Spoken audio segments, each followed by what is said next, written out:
pressure looks good. Following up. Roger, roll with Atlantic. Flight downside of speed off. Yikes. You bet. Okay. We don't need any more of these. I'm telling you, folks, we need to fix that video. I certainly guarantee you that we have an awful lot more interesting things to add into that little intro video. Can't change the song though. That's sort of our song to get started. But greetings from Roadside at the production site down at Boca Chica, Texas. Our wonderful Mary has rolled out the live stream rig again and is actually on the side of the road next to the rocket, or next to SN8 this is. So y'all let me know. Audio's a little high. Now the audio's fixed. There you go. That's better, isn't it? That should be better. And we are clearing some things up. Let me know now if you can hear me a little bit better. That should have fixed the audio peaking. I'm waiting for y'all to say. Audio sounds fine. All right, good.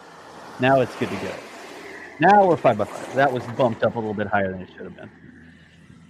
So we are, now that we've got the audio checks out of the way, the background noise there, that is actually coming in from the remote camera. We've got a couple different studio hosts, and I can manage the background noise. We can turn it up and down because it is right there on the side of the road. There are vehicles driving by, all sorts of sounds and stuff like that from the production site. But we thought we would bring another NASA spaceflight live stream to you here. Look at that. Right there, they're actually bringing that scissor lift up, and they're going to work on that hatch there. So thank you massively to Mary Boca Chica Gal for rolling the live stream setup and the cameras out so that we could share this with you. And then also to answer some questions and talk about what's going on, we've got the very fantastic Chris Bergen on the line. Chris, how's it going today? You threw me a little bit there with the fantastic intro. I thought, what? You Gotta can't keep talk you about on your me. toes. Horse is on. Yeah, keeping you on your toes, man. How's it going? Yeah. Going where Earl does. Thank you very much. So this is SN8, right? Little hiccup there, but don't worry about it. They've, for the first time, installed these fins on SN8. Why is this important? Why is this special? Yeah, this is a huge milestone. We've seen SN5, SN6. We've seen previous Starships even, but SN5 and SN6 have actually hopped. This is the first one that will actually fly to 60,000 feet, and that's why the flaps are needed. These are the aft fins on the actual bottom part of the Starship. The nose cone will go on top of this, so it will not only look extremely different, it'll look just like a Starship, and the renders. This will look like a real Starship rather than the grain silo jokes or anything like that. And the thing about the fins, they're actually quite huge. These are what will be guiding Starship back on the belly flop return. Now, We've seen the videos. There's been no official video from SpaceX, but Elon has liked several videos where the community has done like CGI video versions of it and said that's pretty accurate. And those pretty accurate videos show Starship coming down horizontally, literally guiding back with those flaps as wings. And then literally at the last second, the 3 Raptors, which he'll receive later on, will steer the vehicle back to vertical and then land on the little tiny landing legs. So this is why it's important, not only just to see this, but the fact that it proves it's the next step in the test milestone. I'm writing articles every week now, every weekend, which summarizes where we are with the vehicles. And the last headline was the next test phase, because this is what it is now. They've gone past, even past Elon's expectations, because Elon himself said he expected multiple hops with SN5 and SN6. That's why we called them a tag team, based on Elon's comment. We thought it'd be a tag team of SN5 and SN6 on 750-meter hops. But in the end, SN5's hop went quite well. In fact, it looked perfect to us, but he obviously, they refined it slightly for SN6, and that was even better. And that went so well that they've obviously decided that they've succeeded in getting the data from the 150-meter hops. And they're going to proceed now to SN8, which is the big 60,000 feet mark. So this will be something else. The expectations of failure should be held in high regard here because it is a test program. They're not immune from having failures with landing technology, such as we saw with Falcon 9 for the first several attempts. But they've had experience now already with 150-meter hops. There's no reason why it can't work out. But if it, again, that's why they got SN9, SN10 ready on standby in that mid-bay next to where SN8 is right now. They're going to be built up in there, and they'll be on standby in case SN8 turns into, as Elon called it, a crater. So yeah, we're all A excited. crater. Yeah. Nice. And I'm Chris, I'm working on some video stuff. I see we're in a spot that we don't normally sit, and we've got a bunch of the big production buildings, the windbreak and the bays and stuff like that blocking some of our signal. So I'm working with Mary right now to increase our signal. Also, when a vehicle drives by, you can see we get a lot of pixelization from that big change on the screen. But I'm working on that right now while you talk. Sound good? Right, I will definitely talk. That's not a problem for me. Yeah. Good deal. Enough, yeah. So yeah, but basically, first of all, put your questions into chat. Try and tag me after NASA Spaceflight. I'll try and get to all of them I can. It doesn't matter if they're super chats or not. I will answer every question I see, which means I'll miss a few, but I'll answer the best ones, best ability I can. We've got lots of thank you Marys straight away, and I think that's how I would want to start this off, by thanking Mary again. This was her idea, by the way. We didn't say, Mary, can you go out and take the live stream equipment and do this live stream for us? No, Mary suggested it. That's how much of a soldier Mary is, that she's doing all these daily video content, all these. It's a lot of clips, guys. I mean, when you see the finished video, that is the edited video, but it's several large, long, throughout the day from dawn till dusk clips of Starship production. We could easily make about 4 videos a day if we wanted to. If we were going to go for a money grab, we could do 4 videos a day, I reckon, easily, from the amount of content Mary sends. And this view is just a bonus. It's a complete bonus. And I'm just looking at the top of the Starship now. There's humans for scale, literally on the top of the Starship there. And you can see the teeth. That's a new one as well. That's a new thing. Where the mass simulator's been on SN5 and SN6, we've now got the teeth, which will be there for the mating of the nosecone, which will also have its canyards. We do think, well, I'm just going through these questions here, we do think that they will roll out SN8 like it is right now and take it to the launch pad. They'll probably do approved testing first. That's obvious. The next thing is where we start guessing. Will they do a Raptor static fire without the nose cone on? Will they do 2 static fires? Maybe one with the nose cone on as well, or one with off? We don't know. We're going to watch that very carefully, but that'll be something of great interest because this is the first time we're going to go through this kind of Starship testing. Not only with the nose cone on top, but with the 3 Raptors. Now, regular members here will remember just how loud one Raptor was during a static fire test and during the hops. Imagine 3, then imagine 28. Yeah, right. Yeah, exactly. Yeah, that's a good reason why Elon wants to launch the super heavies from an oil platform, from a platform in the sea, because it literally would break every window within a 20-mile radius if we launched it from the launch pad at Boca Chica. So, Chris, help us out really quickly. Where are we? Like, what is the building on the left-hand side? This is the production site, right? We're used to looking at the test site, but this is the production site. What are the buildings and cranes and stuff that we see? You know what? Mary would want to answer that, but I can guess, and I assume, especially from the videos I've seen, that is the mid-bay on the left-hand side, where SN8 has been rolled out for the first time, by the way. This is the first time SN8 has been outside.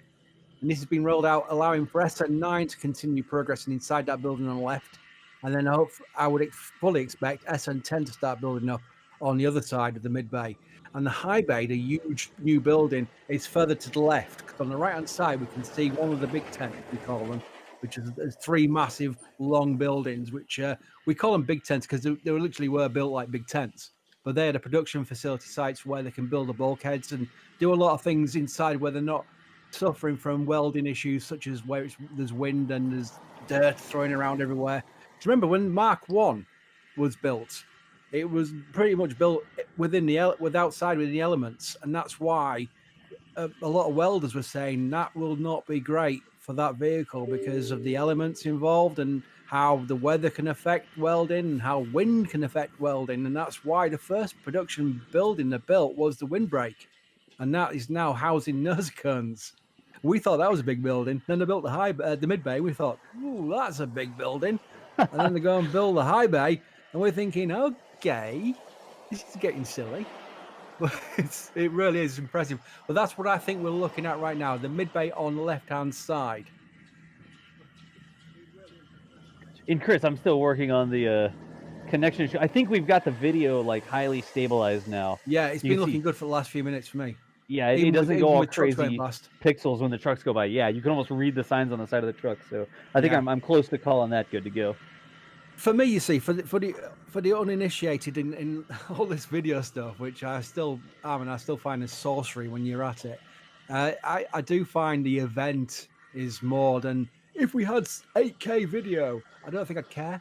It's just we're looking live at Starship SN8, and I just know from my shuttle experience that people look back on things like this, not the launches, you know, whatever. They always do that, but people do look back at certain things like rollouts and the new vehicles being built, and we're watching this live, and I know because in the days of the internet, people don't appreciate it too much because they expect things like this.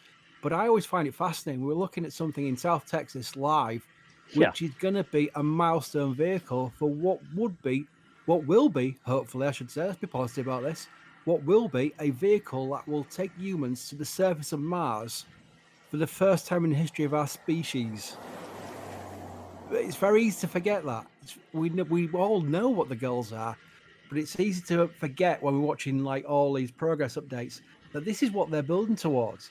This is what Elon got into this for.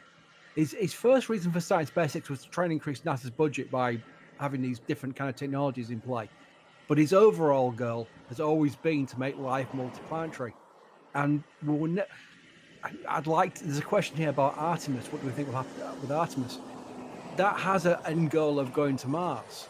But I saw the last time NASA internally did a schedule for the long-term schedule, which they've never talked about since, and for probably good reason.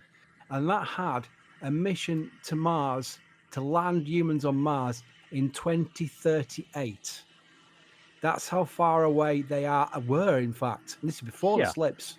So that is just something you can't really get excited about because it's too far away. And there's too many changes in government. There's too many things that could go wrong. There's all sorts of things that make even that date unattainable. So I think this is what we're looking at now. The best hope we've got right now of getting humans onto other planets. That's just, I mean, I appreciate it. Mary was the one who told us about this. She's like, hey, do y'all think we should live stream from the side of the road next to SN8? And we're like, wait, what?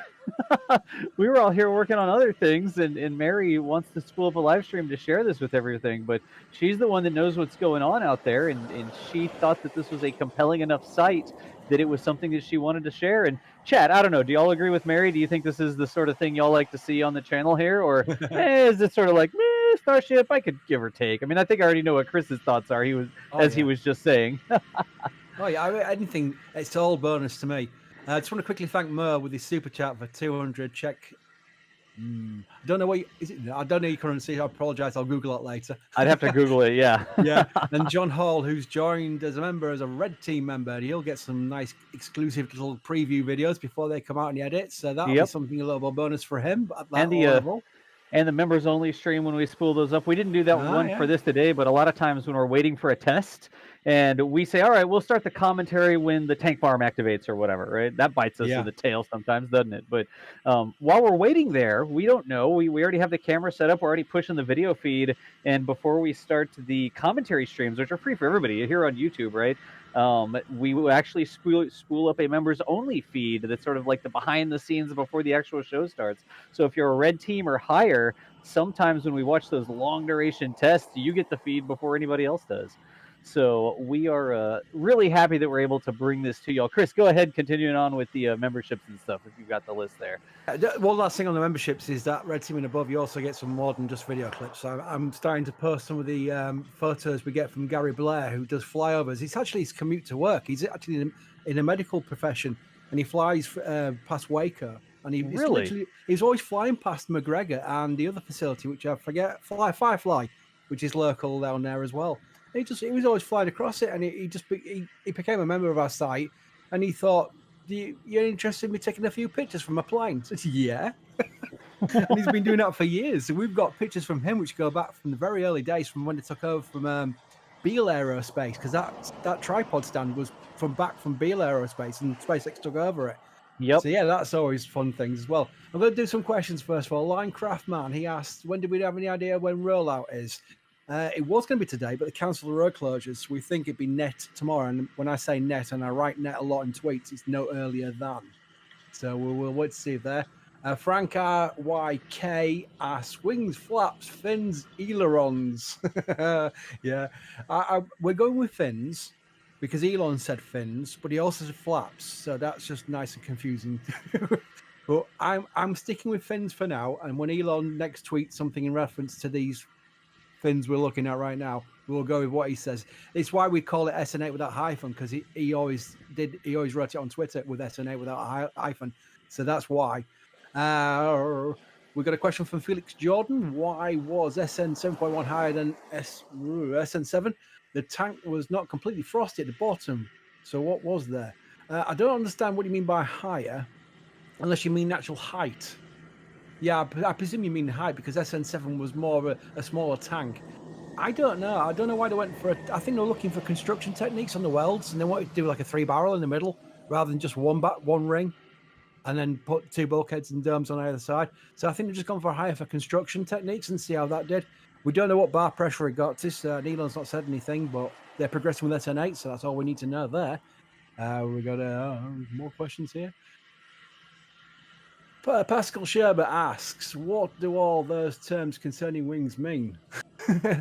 Basically, if you can imagine, we're so used to rockets, which are just like the cylinders like SN5 and SN6. Even their Falcon 9s, which land, they come down with grid fins. This is a huge structure there, and it's going to come back completely differently to what Falcon 9 does. So they've got a different landing technique here.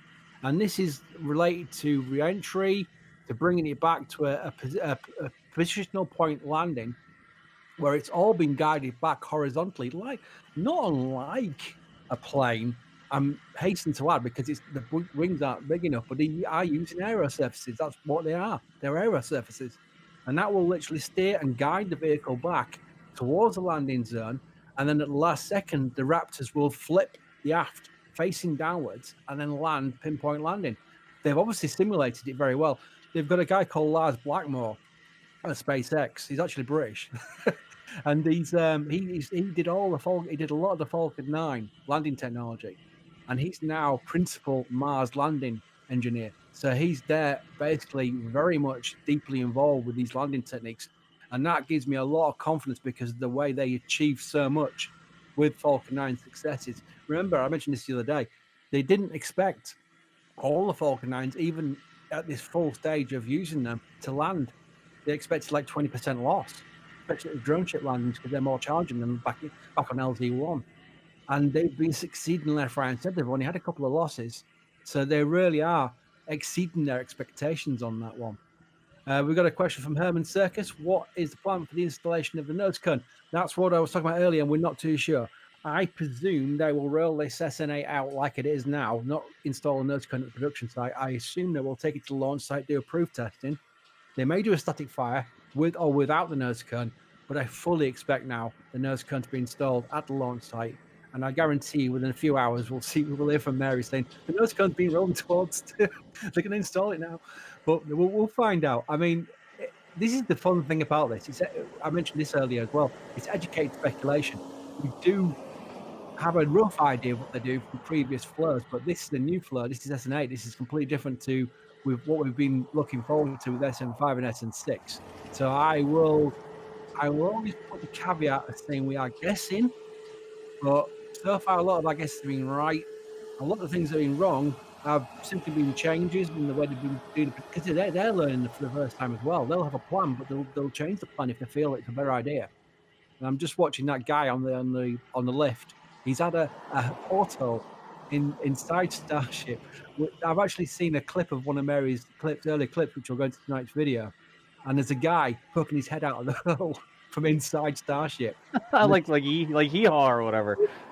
He's got his arms against the rim, and he's just looking out. Oh, he's like, look at this. What? Which apparently we're going to zoom in some. Mary's going for a little bit of zoom in on the detail of what the workers are doing. That's cool. That is cool. Yeah, because that portal is quite funny. They are literally feeding Starship with inner materials through that hole. They were passing through. Yeah, they were passing. I don't know what parts they were. They were like internal ribbons. They were really quite interesting parts of I've never seen before. But they're obviously doing a lot of internal work as through that portal. That is the entrance to Starship. That is your gateway to the inner workings of SN8. which I find hilarious. But Look at the Chris. Do you see all the little rivets on the left-hand side, sort of the shiny part on the left-hand side? I don't know if it's just me, but those look awfully close to the pattern of the tiles. yeah, they are. Am I crazy? You're not crazy. You're correct. Huh. So that is where they may or may not. I mean, would they Yeah. install after rollout? I don't know. I think that is just them practicing the installation points for future iterations of Starship, because we've seen lots of test rings where they've installed TPS to see how it goes. We've seen small patches of TPS on SM5 and SN6. We do know they're going to go for a lot of TPS with the orbital vehicles. So I presume they are just getting some practicing on the barrels now, on the rings, and just making sure they've got the attach points. And they may optionally take the opportunity to add some TPS later. I don't know. I would have personally installed a TPS inside the mid bay, but you know, that's my guess rather than any kind of like assumption that I know what they're going to do with TPS on SN8. We've got the TPS Office Space. Always gets a reference. Have you got the TPS report yet? That'd be great. It looks like they also might have TPS just above the hole between the weld points of the rings. I wonder What if is that Oh, being let's- picked up in the background? Y'all see that? That's Yeah. high bay materials going back up on Blue Tower. Sorry, Michael, you said about TPS. Yeah, I was saying it looks like on the weld of the ring they have the TPS or the TPS parts welded on, or the foundation for that welded on. I wonder if they were potentially going to mount TP or thinking about mounting TPS on the weld to see what happens, because they're going to have to cover every single part of one side of the Starship, so that might be an interesting area. But having said that, it looks like that ring up there might also have a lot of those weld points, so maybe that was just something else. Certainly is a lot. The thing that strikes me the most is there's a lot of TPS space there where they've actually put the pre-installation points, where they've put pinholes into Starship's outer skin. So that gives you a rough idea of the amount of TPS they're looking to use on the full-scale Starship when they do fly to where they do require TPS. So I think that's going to be fascinating to watch. I've got a question here from Floretti Yeti2. Oh, that's a name. Is all the plumbing internal now? Yeah.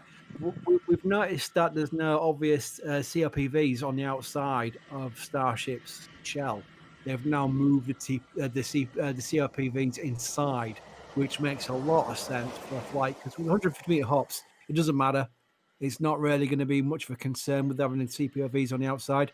But now they have, again, that's another evolution of Starship, where they've moved the COPVs inside the actual Starship itself. So we don't see them on the outside now. There's no real plumbing as such, like we saw in SN5 and SN6. This is cool though, because you can see they already have the.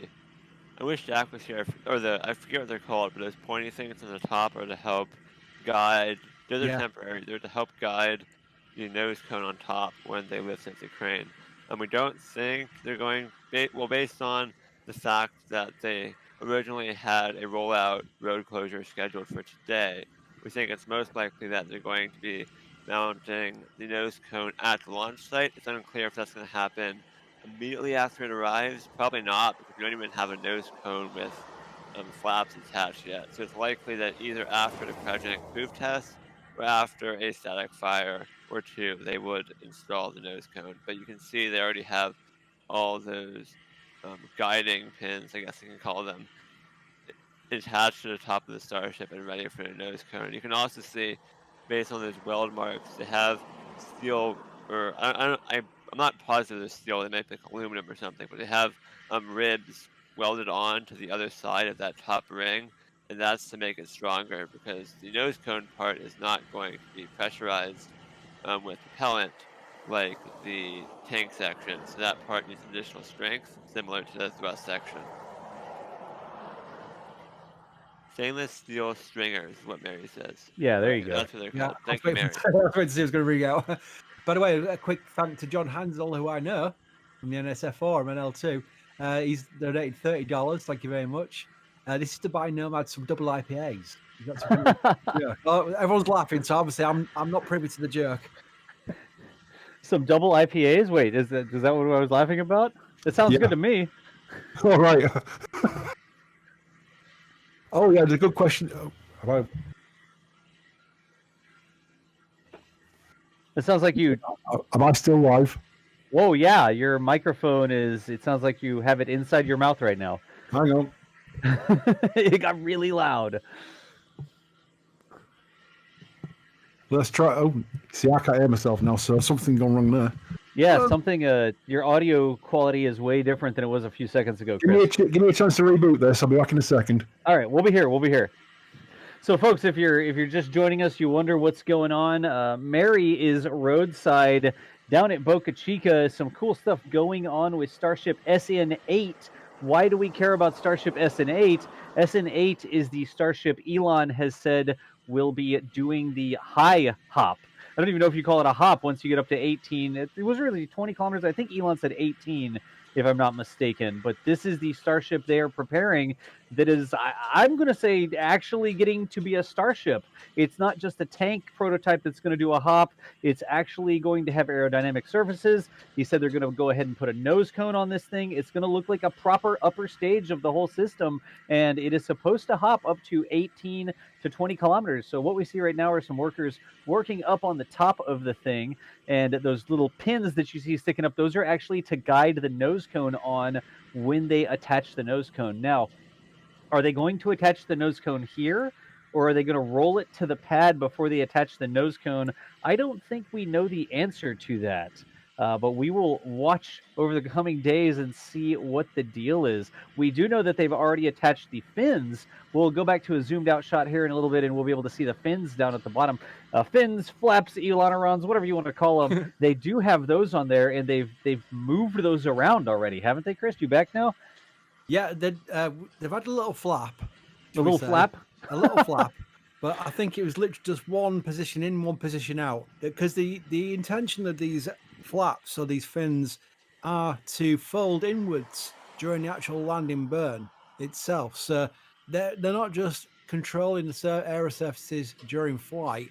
They also then rotate inwards as they land, at least according to the simulations, which Elon has said is pretty accurate. So we do assume that is an accurate representation of what they will do. And if that is the case, they will move pretty fast. Now, we know the first test, we weren't sure if they were actuators or using chains because there was some conjecture about that. If they do a proper test, I think we'll see them flapping quite fast.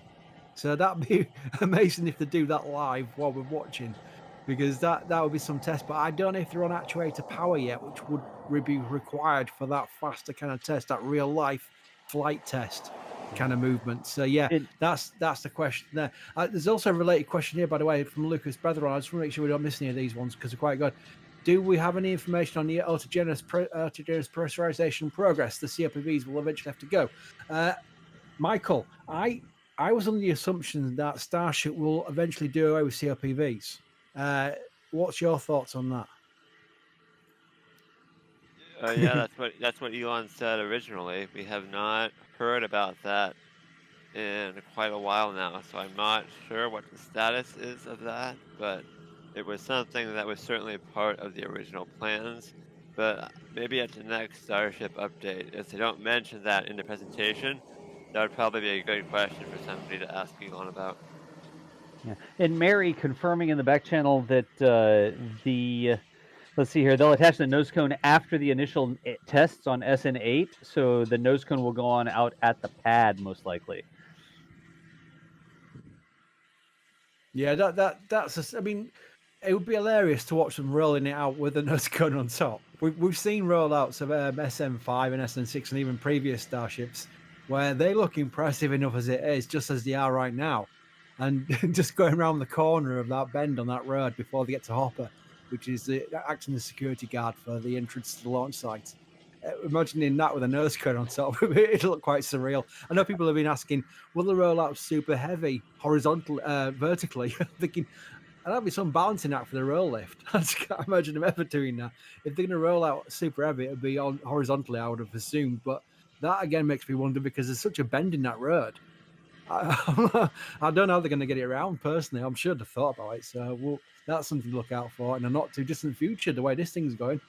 We've got some questions here. And Chris, I've got to cut my mic for just a second here. I'll be back in a couple of minutes. I'm here, Okay. but y'all carried away. Just a heads up. Yeah, I just want to read this out. I know it's quite left field. Is from Rennie W. Why make Mars mission just meet female only?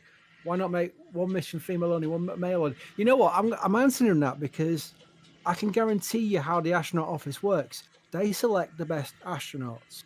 Doesn't matter if they're male or female. So doing that as politically correct as it may seem to some sectors of the community, it's not that in the spaceflight. Spaceflight it used to be because of the way culture was. But then you look at Elaine Collins, Sally Ride, people like that. They weren't selected because they were female. They were selected because of the best. And that's how they'll do it. And I 100% put my name to this, where any selections for future crews will be based on the best astronauts. I think a lot of that's come from Jim Bridenstine constantly saying the next man, first woman. It's not, it's a milestone, but I guarantee you there is no female astronaut at NASA who's pushing a male out of the way to get onto that ticket for whatever Jim Bridenstine's saying. It'll be the best astronaut in the selection group. Simple as that. That's how they select them, and it's just important to get that across because there's a lot of that going around in the news media these days where it's about quality and what have you. Spaceflight, as long as I've known it, has always been very much open towards the qualifications of a person rather than their gender. So I wouldn't normally answer that question, but I just thought I would because it just resonated with me a little bit. You know what? There's a lot of questions about what that -Z is, and I'm going to see if Mary knows because I know we've seen them quite a lot. These -Z lettering all over these barrels and these rings. I would assume it's orientation and for when they were mating it, but I don't know why it's still on there. So that's a good question. I think they know what side's which. Oh, there we go. I've got corrected the back channel, and we've also got. Is this just the top half? Right, yeah. Is it from Martin Smith? He asked, "Is this just the top half of Starship or the full spacecraft?" When you look at renders of Super Heavy and Starship, you'll get a very good idea of scale. This is a large vehicle we're looking at right now, but it is literally like a quarter of the full Super Heavy Starship vehicle. When you put a nose cone on top, it's got 5-ring barrel, then the nose cone itself. We've seen how big the nose cones are from Mary's videos and Mary's photos. It's going to be a pretty tall vehicle as just a Starship. Now imagine that being the top third of the full vehicle with Super Heavy. That is one huge vehicle. That is a massive, massive vehicle. So when we look at this, we think, yeah, that's quite big. It's literally what you're looking at right now is a quarter of the full stack vehicle. It's half of what, well, just over half of what a Starship on her own will look like. So yeah, we're getting some really good ideas of scale from watching things like this. Would you, Andre, I should say, would you bet against them on flying on the 20-kilometer hop in October? You know what? I wouldn't bet against it, but I think just the way they want to get this, want to give this the best possible chance. It's just, it really is just a question of they won't set a date for it. They'll have targets for it, but they won't set a date for it until they've got through the major milestones of cryoproofing, the static fire test, and the review of the static fire test, because it's the first time 3 Raptors ever have fired together. Even at McGregor, they only fired them one at a time. So this is the first time ever they'll fire 3 Raptors together, and that is a major, major test. A lot could go wrong on that test alone, so they've got to get through that. So jumping ahead to when we think they'll actually go on that 20-kilometer hop, that 60,000 feet test flight, I think it's possible, but a lot of things got to go right, and I wouldn't want to represent SpaceX of saying, yeah, I think October, then when it is November, it looks like a slip. It wouldn't be. It'd be just simply how they're going progressing through the milestones of the test flow. So that's just an important thing to remember. Yep. A couple of super chats. Astro Guy asks, "Are the flaps folded right now?" Chris, what do you think? It does look like that one flap, at least on the right, is folded slightly away from us. Yeah, it's hard to tell because when we looked at the couple of pictures from Nomad last night, they showed them folding in towards the vehicle itself. So I wonder if they've moved them out since or not. It does look like they're angled quite a bit. So I presume they're not fully out like in the first photograph we saw from Mary, which we tweeted. I'll put the tweet up and show people what we mean by that. But they were when they were first installed, they were completely outward facing in their position for that. So since then, I think they've flapped them inside. I'm just quickly going to put a couple of links in Twitter, which will show into the chat room from Twitter, I should say, which will show what I mean by that. Because we have two different positions for the actual fins. Here's the first one. This is the first time we saw both fins installed on Starship SN8, and that was from Mary, and that shows them both in the outward facing position. And then we got a couple of photographs from Nomad later in the day, and he showed them angled in. So that's when they did a quick little test. There we go. There's two links you need to look at, and you can judge on that based on that final picture if it looks pretty similar, and it does to me. You know, it looks pretty similar to what Nomad took. So it looks like the only test they've done is to rotate them slightly inwards, and they've left them there for now. So that's where I think they are. And Mary says they are folded up back away from us. So yeah, we go direct to the source there.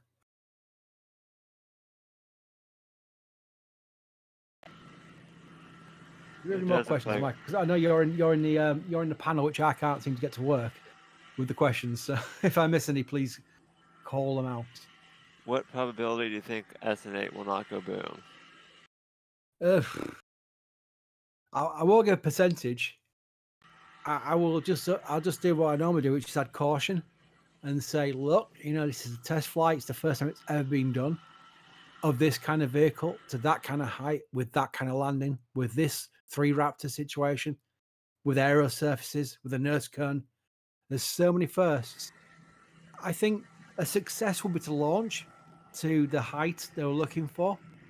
It'd be another success if they got some aerodynamics going, where they brought it back on the aero surfaces and it was down to the belly flop.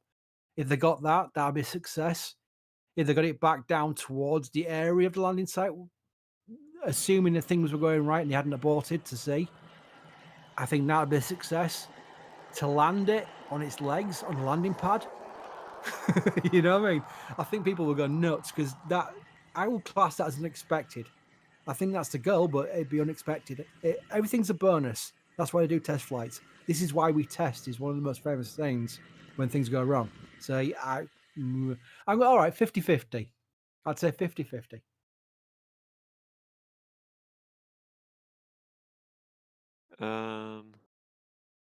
Todd, thank you for the membership. And Charles, also thank you for the memberships. We appreciate both of your support. And then Doug, Grant, Tommaso, Molly Space Industries says Flappy Boy. We appreciate all the super chats and Molly Space Industries. Thank you for once again showing up. I feel like every live stream I see your name. The Herman Circus. What is the plan for to install the nose cone? You super chatted this 22 minutes ago, so I think we got to that question. I just didn't see that. But thank you for super chat. But yeah, the nose cone will be going to the super chat soon.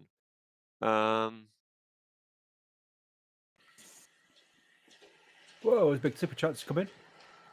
The big super chat. Oh yeah, wow, $73 from Dave Warner, New York. Thank you so much. They say thank you for the 21 plus hours of SN 7.1 coverage. Yeah. I bailed out when the sun started coming up here in New York, but finished watching when I got up. That was so worth the wait. Keep up the great work. Thank you, Dave. That's a super generous super chat. We appreciate it. And then Troy, says thank you for the different content. Thomas says, how close is a camera taking these images?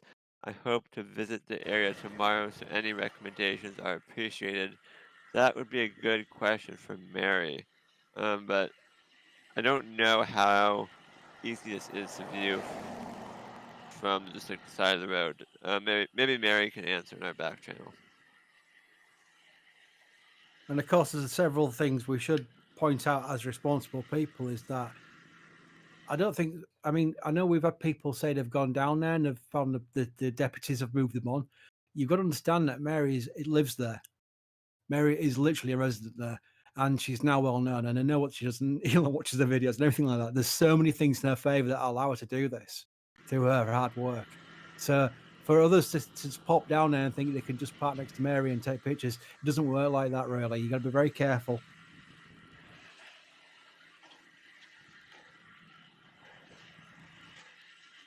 Otherwise, I'll be doing it.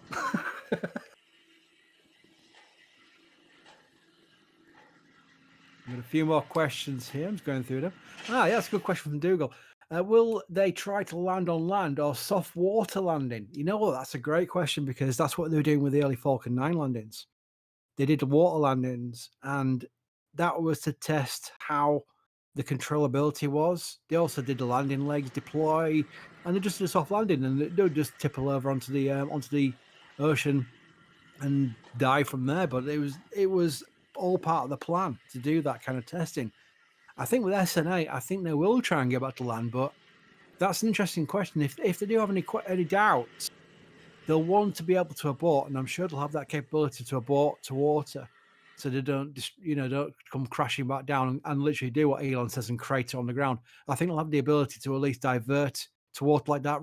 A few years ago, that Falcon 9, which started spinning when one of the grid fins didn't work, that was aborted to sea. Literally stood up for a bit as well, which is quite funny. They did a water landing literally, but I think they'll have that option. They've not publicly spoken about that, so I'm hesitant to give a definitive answer on that. But I like the question because it reminded me, the soft water landing reminded me of the early days of testing with Falcon 9. So I think that is a possibility. The one we'll have to wait and see. Dominic Hansen asks, why is the S1 explosion in your intro? Yeah, we're going to update that. That's when we first started. It was before SM5 had successfully hopped. So we will be changing the end of that intro to more realistically present where they are with Starship testing, which is now being quite successful.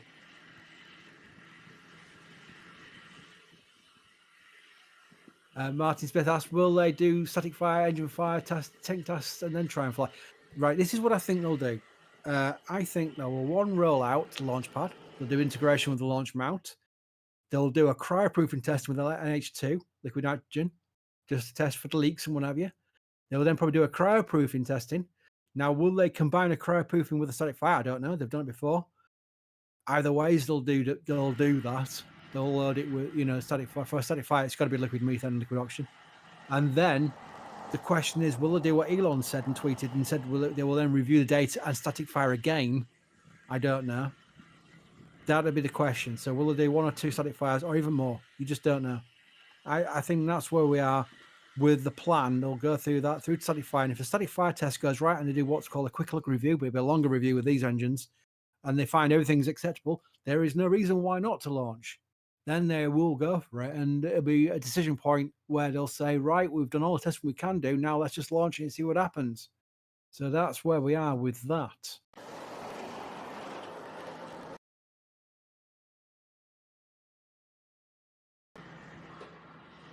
Yeah, Stefan's asking about the COPVs. Yeah, they're inside now. They're inside the vehicle.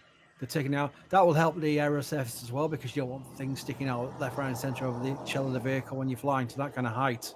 It was fine for the 150-meter hops because that wasn't going to be impacting on it at all. But for this much higher test flight to 60,000 feet, this is where they will need. They decided to go for the option of putting them inside the vehicle, as they always plan to do. So this is the vehicle, because of the height it's going to, where they've basically just said, right, let's put everything internal, the plumbing internal. Yeah, Andy Law says the SN4 footage, that's what it is, it's the SN4. Coupled with the STS-93 audio, probably confuse a lot of people. The STS-93 audio is a great story. It was, there's two videos. One's on public, one's on YouTube, and one was sent to us of what they use in training sims. Now, STS-93 was a real launch, which was very dramatic. First of all, it scrubbed on the first attempt with 7 seconds to go. And then the second launch, this was Elaine Collins' first command, by the way, was where they had lots of problems going uphill. And that's why it ends on the end of the video where they go, we don't need any more of these because of the amount of problems we were having, which included a LOX level cutoff, which is where the external tank was running out of fuel. And if the space station main engines run out of fuel, they will overspin, and destroy the vehicle. That's why you want your lower level sensors working properly. And that's why they cut the engines off when they got to 5%. So yeah, that was a sporty mission to say the least, and that's why that one came from. The other video, if you want to check out, is a video which has been superimposed against one of the space shuttle sims, which was where they were training for what's called a 2-out blue situation. And a 2-out blue simulation is where you lose 2 space shuttle main engines during first stage flight, and that is seriously bad. And in that simulation, it doesn't show the ending of it, but the crew bails out. They lose the vehicle. So that's how they train the people at the mission control center. They put them through all the failure modes, and that was just 2 videos that ever got released. But I find them fascinating, especially when you consider how well the final flights of shuttle went. I just want to welcome AD, who's a Red Team member, just joined our membership, and we all appreciate that very much. All goes towards things like this, when we can afford to do it, which is really a unique thing to be able to go and do. Say, yeah, we'll do a live stream, no problem at all. We don't mind. We can afford the bandwidth out of this because we got all this support from our members and from our people who watch these amazing milestones. Shall I say? It's a milestone in spaceflight. It literally is. A lot of people think launches are the milestones. No, it's the things before launches that really count. Otherwise, you won't get any launches. So that's why we get really interested in them. And Justin DeLong, all you need is a drone to get some shots at the top. Would love to. Now, the thing about Boca Chica is they ban drones. So there'll be no drones. There'll be no drone footage. And it's very important to realize that the reason why they ban drones is because back in the early days of testing, I think during the Starhopper, one rather clever guy decided to fly a drone right over the vehicle and the workers at quite a low height, which is not only dangerous, not against the rules of flying drones, it really upsets SpaceX, as you'd imagine, and that's why they work with the local authorities to ban drones. They have their own drone, but they're allowed to because it's their site. So I'm sure that the person who flies a SpaceX drone is a very good professional drone flyer. Yeah, and we did get an answer. Sorry, it took me a while to address it because I was working on something in the back channel. But it does. Mary's recommendation, if you visit, was that you make sure you check the Cameron County website for the road closures because that's the main thing that restricts access. If there's a road closure for testing, you will not be able to visit. But I think for tomorrow there are currently no road closures scheduled. And also, of course, it is a public road, you can drive by. Make sure everyone's respectful if you visit, because if people start to break rules or put stick cameras in the faces of workers up close, that could just cause SpaceX to increase security or build walls so we can't see what's happening. So if you do visit Boca, I would say please make sure you're not doing anything that's crossing the line in terms of being a problem. And they do ask that you stay on the opposite side of the road to SpaceX's property. So don't walk up to the fence and stick a camera through it. Make sure you're on the other side of the road. Just be respectful. It's like video where you don't go poke your camera through someone's fence. It's literally just like that. Quick question. Mary's in the back channel saying, I'm going to just move into the high bay for view. Yeah, I'd love that, Mary, if you can hear me. That'd be great to see the high bay right now, live, especially with such a large building. But I just wanted to Robert S. who asked, where's the accent from? He's talking about me, and I presume he is. I'm from York, in Yorkshire, in England.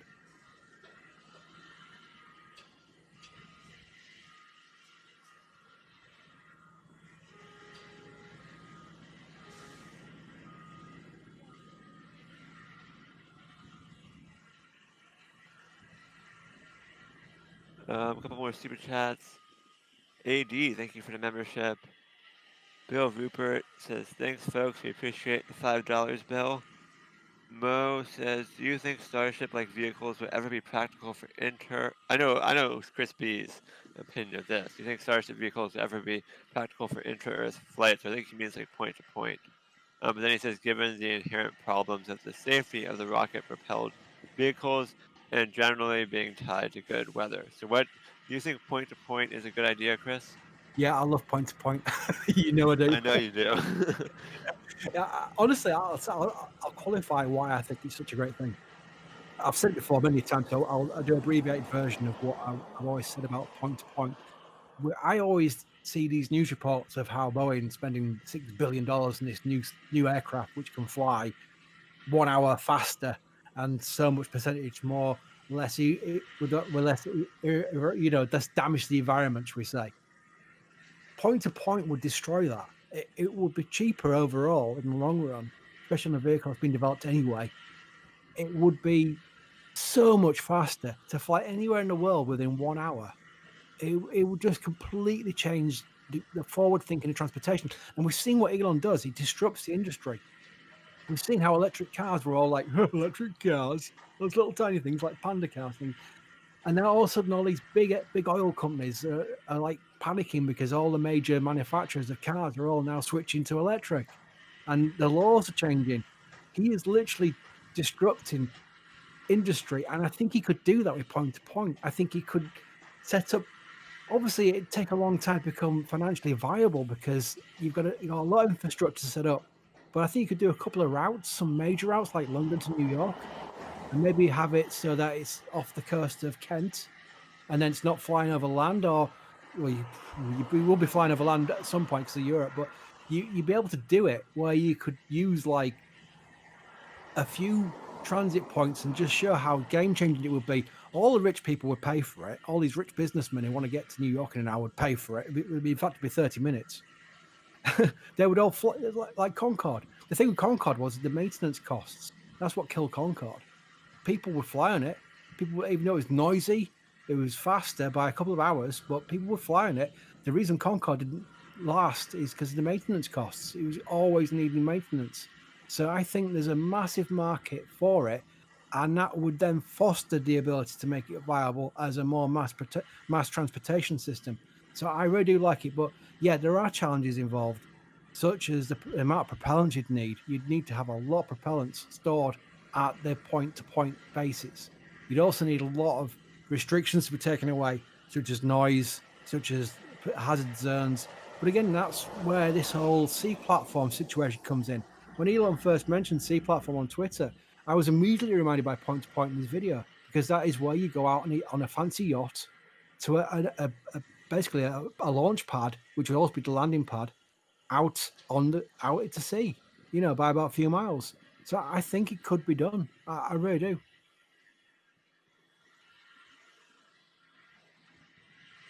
And some more super chat questions.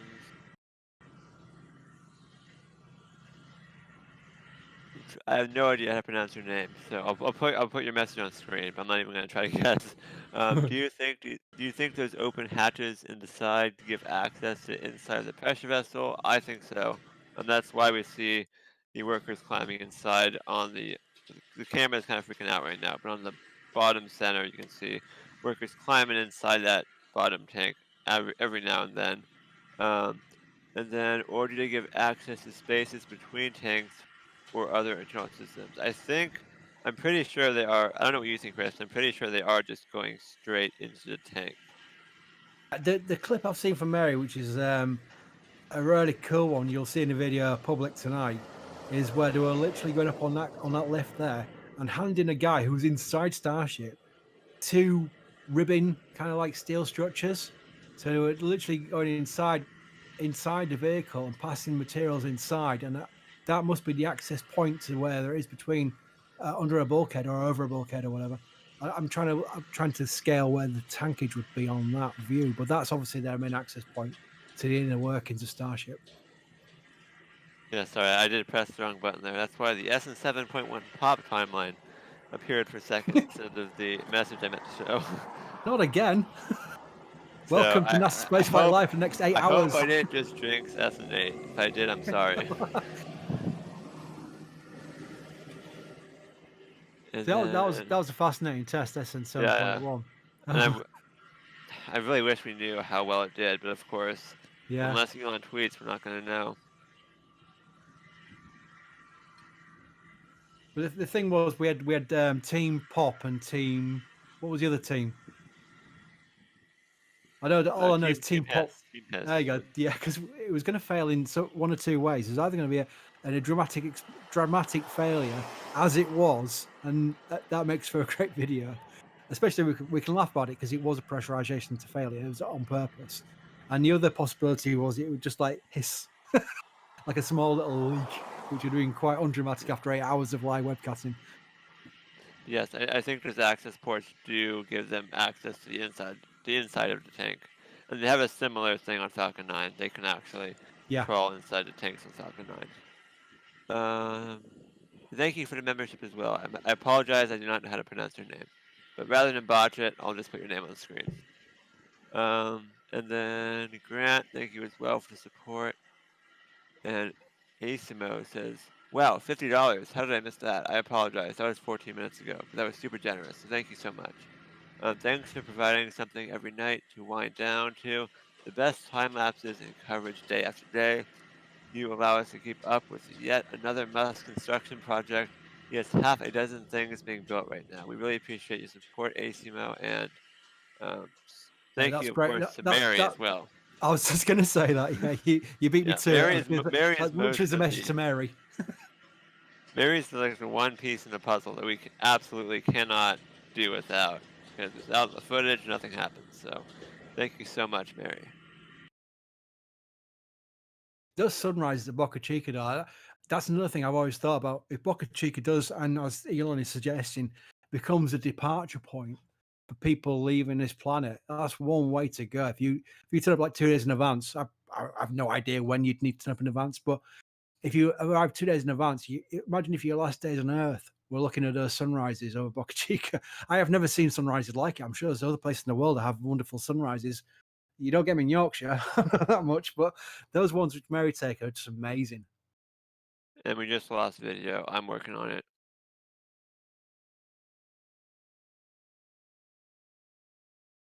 Shall quickly look through. Oh, United. Marcus Miller brings up the United Rentals reference again. It's amazing, you know. When we look back in history in like 20 years' time, when people are looking at these videos in 20 years' time, which it will be, I can guarantee you, I can know it from short experience. When people are looking back on these videos, they'll go, United Rentals were a major part in getting humanity off this planet because they are involved in everything. They literally just this. I always joke that SpaceX should buy out United Rentals, might save some money on the rental costs because they are everywhere.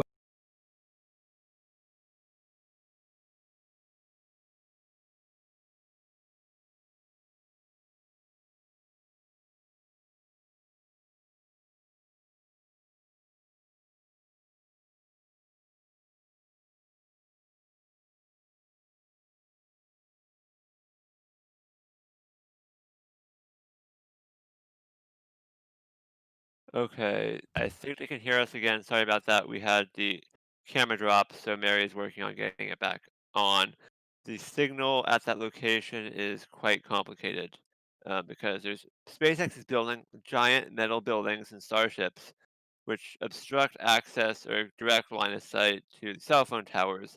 And also, those cars driving by also can cause the signal to drop momentarily.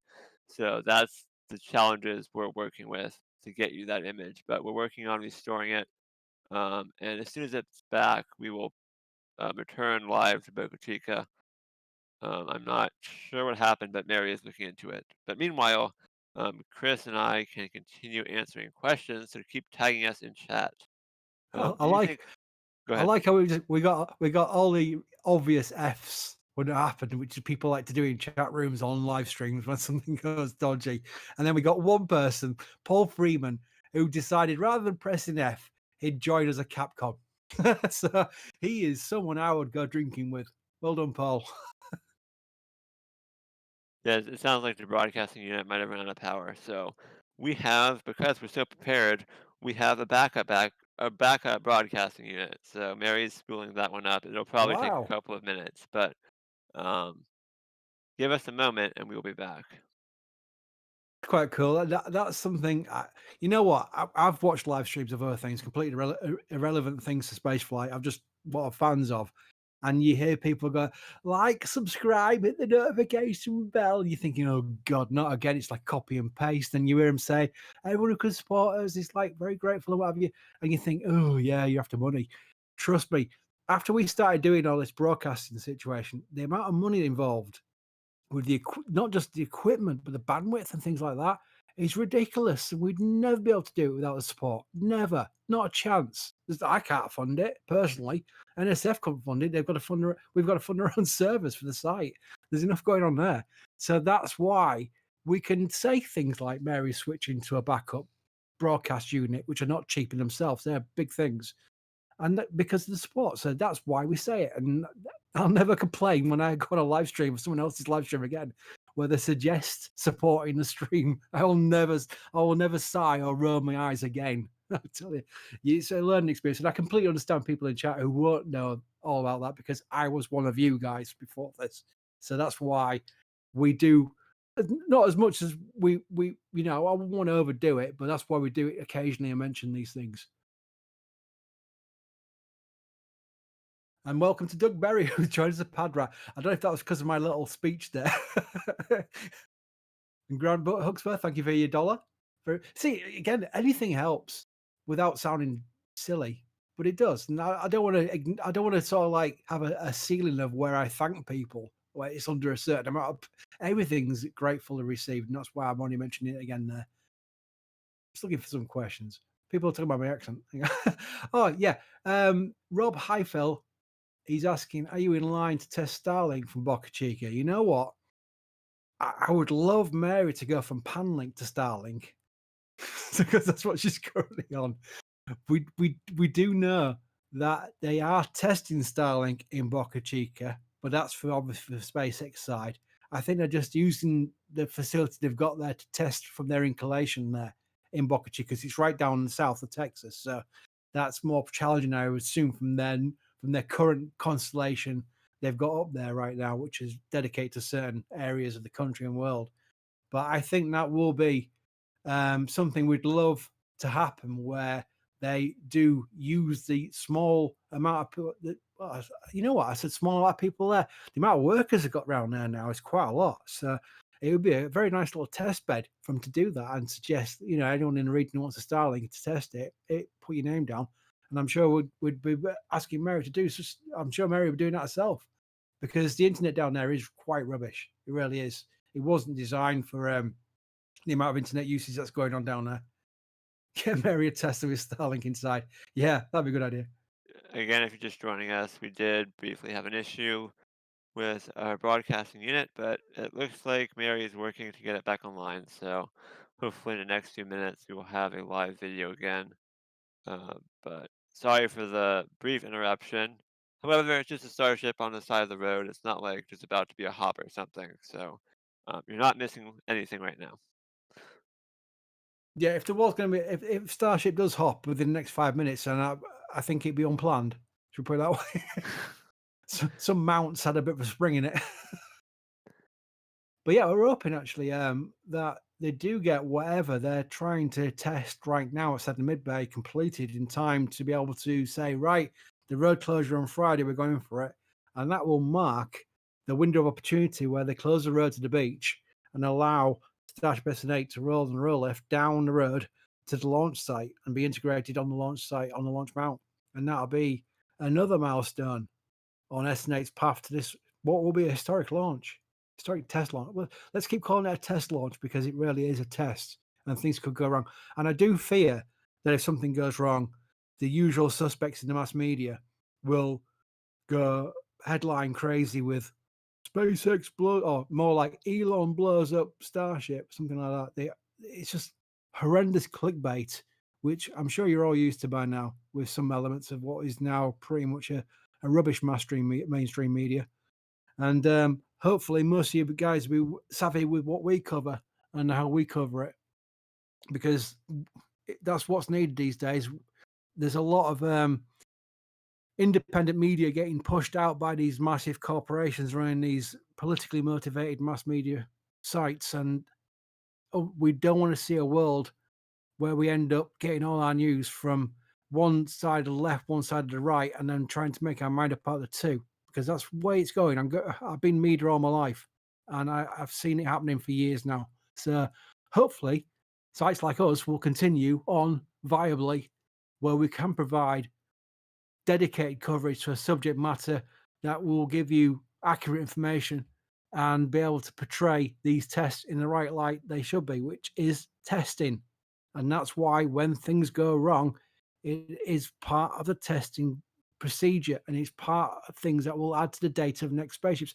That's why you see these that's why SpaceX did that fun video of Falcon 9 failure landings, where how not to land an orbital rocket. They could make fun out of that because it was part of their test program that led to the successes they've had and had since. That's why things going wrong are not necessarily as terrible as they may look on the face of things. They are things that provide them the data to refine the product and make it better next time and have the successes they're having now. And it's just important to get that across. Oh, welcome to Rexy, who joined us a Pad Rat. Thank you very much. Making sure I don't miss any of these.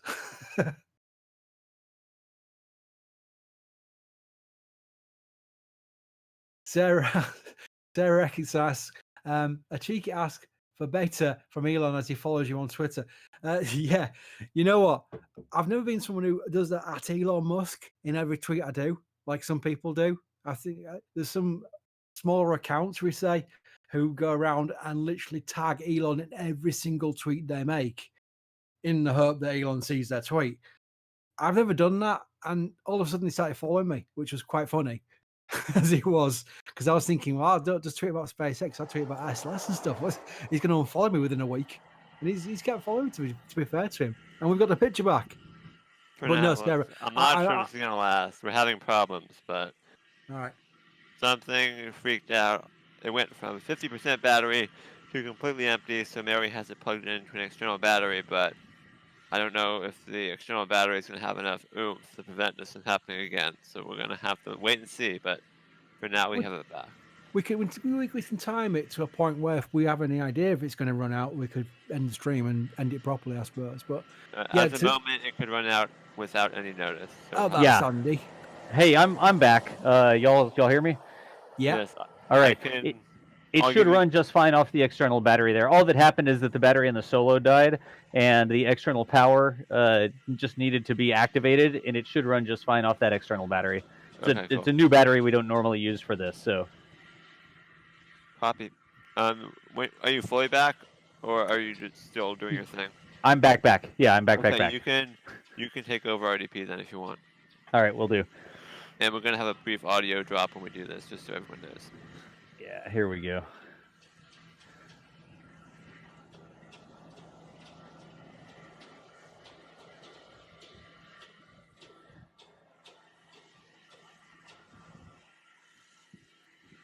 Okay, you should be able to hear us now. Chat, let us know if we're 5x5. We should be being picked up once again. Let me get the video preview online for the hosts.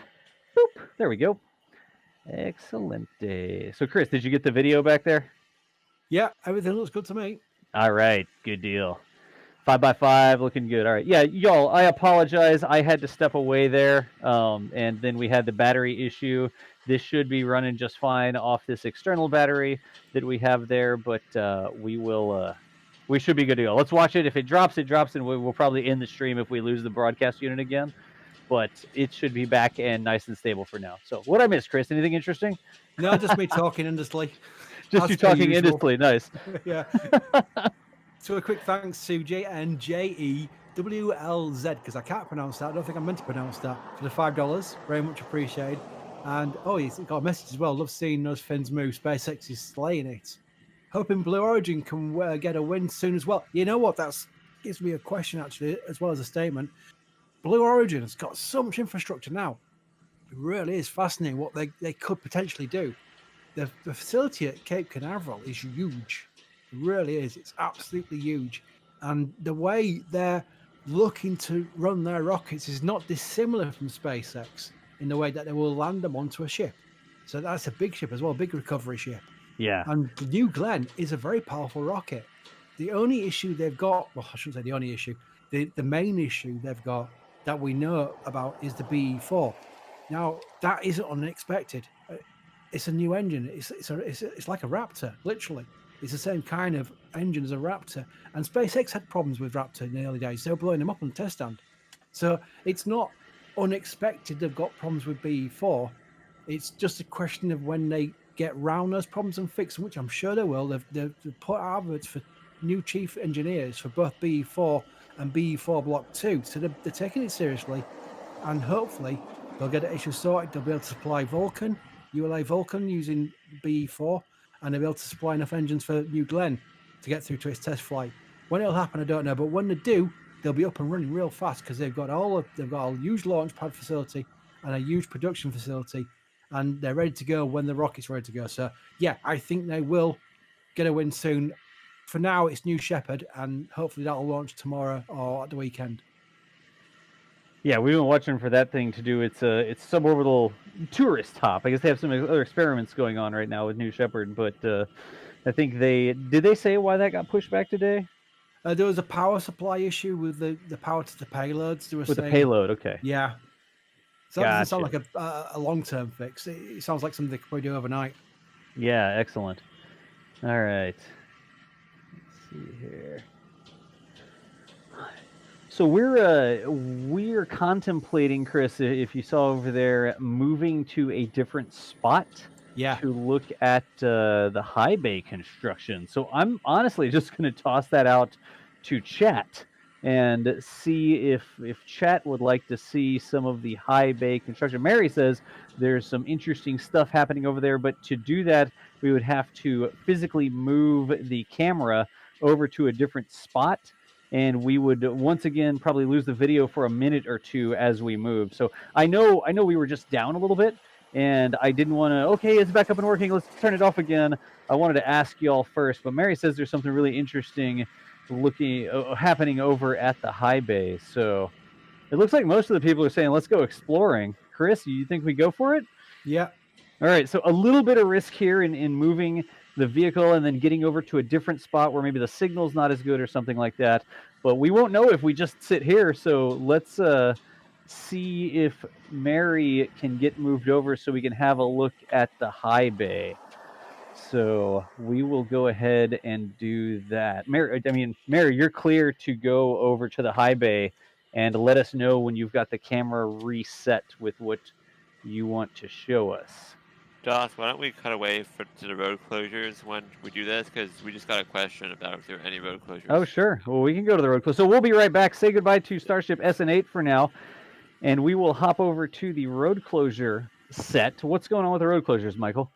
So this is interesting. As you can see, they have canceled the upcoming road closures, but the actual road closures themselves are interesting. You can see there was one supposed to be today on September 24th from 7 to 8 a.m. So we presume that must have been meant for the SN8 rollout. It was only an hour, and the testing on September 27th through the 29th said it was for SN8 testing, which means that SN8 would have to get to the pad by then.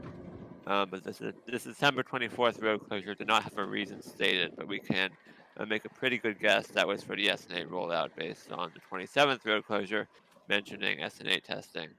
So we think based on this, they were originally planning for an SN8 cryogenic proof test on the 27th, which would have been super fast, and that would have given them the rest of the 24th, 25th, and the 26th to prepare for the proof test at the launch site. But all of this got canceled for an unknown reason. They've yet to schedule more road closures, so we don't know what the updated schedule is going to be. But as of yesterday, they had scheduled these road closures, and then they suddenly canceled them yesterday afternoon. So I'm not sure why they thought they were going to be able to roll out as soon as today, and then a couple hours later retracted that position. But that was what happened with the road closures, so we're not quite sure. Gotcha. And we're just standing by. Mary will tell us whenever she's moved to the new location. We're going to go have a look at the high bay, which is just, I guess, should say around the corner. I'm not even sure if around the corner is the right way to say it. but they've been in the latest daily video. You can see they were starting to install at least the framework for the roof panels. So lots of smaller beams being placed on the roof to support the actual panels to protect them from the rain. So that's pretty cool, and they're constantly lifting steel. So maybe we're gonna see some action when Mary moves the camera. Although of course you never know what's gonna be happening at any given time. Yeah. So again, y'all, thanks for joining us at the start. Thanks for hanging in there with the technical hiccup we had. We don't do a lot of streaming from that specific spot, and then we had that little hiccup with the battery and the solo. But all the gear that you juggle out there in the field, all the modems and stuff like that you have to keep up with. I cannot say enough that people need to understand that the live streams don't just magically happen. There is tons of equipment and care and feeding and planning and all sorts of stuff that we do literally on a daily basis at this point. And it does take a lot of work, and a lot of that work is out there. Mary doing it. She's having to plug in things, swap out SIM cards. I'm like, here's a different SIM card. Could you put this tiny SIM card in this modem? And then beat the modem over the head with electricity until it turns on. So I cannot say enough thank you to Mary. It looks like we may have the video back now. So let's pop back over to the video. Look at that. Oh, wow. So there's the high bay. That's a big building. Yeah. That's cool. It's nice to see Bluezilla posing for us as well. I think he's not the biggest. That's the crane that was involved with that baseball stadium roof where it collapsed, isn't it? Yeah. Wow. Well, it gives you a good idea because that video shows how big the Bluezilla is. It really is a big, big crane.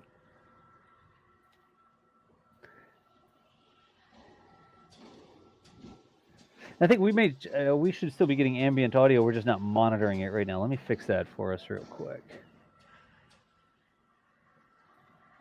You can see on the back side through that gap in the cladding that the cladding on the far side is going up pretty high now, so they're making a lot of progress.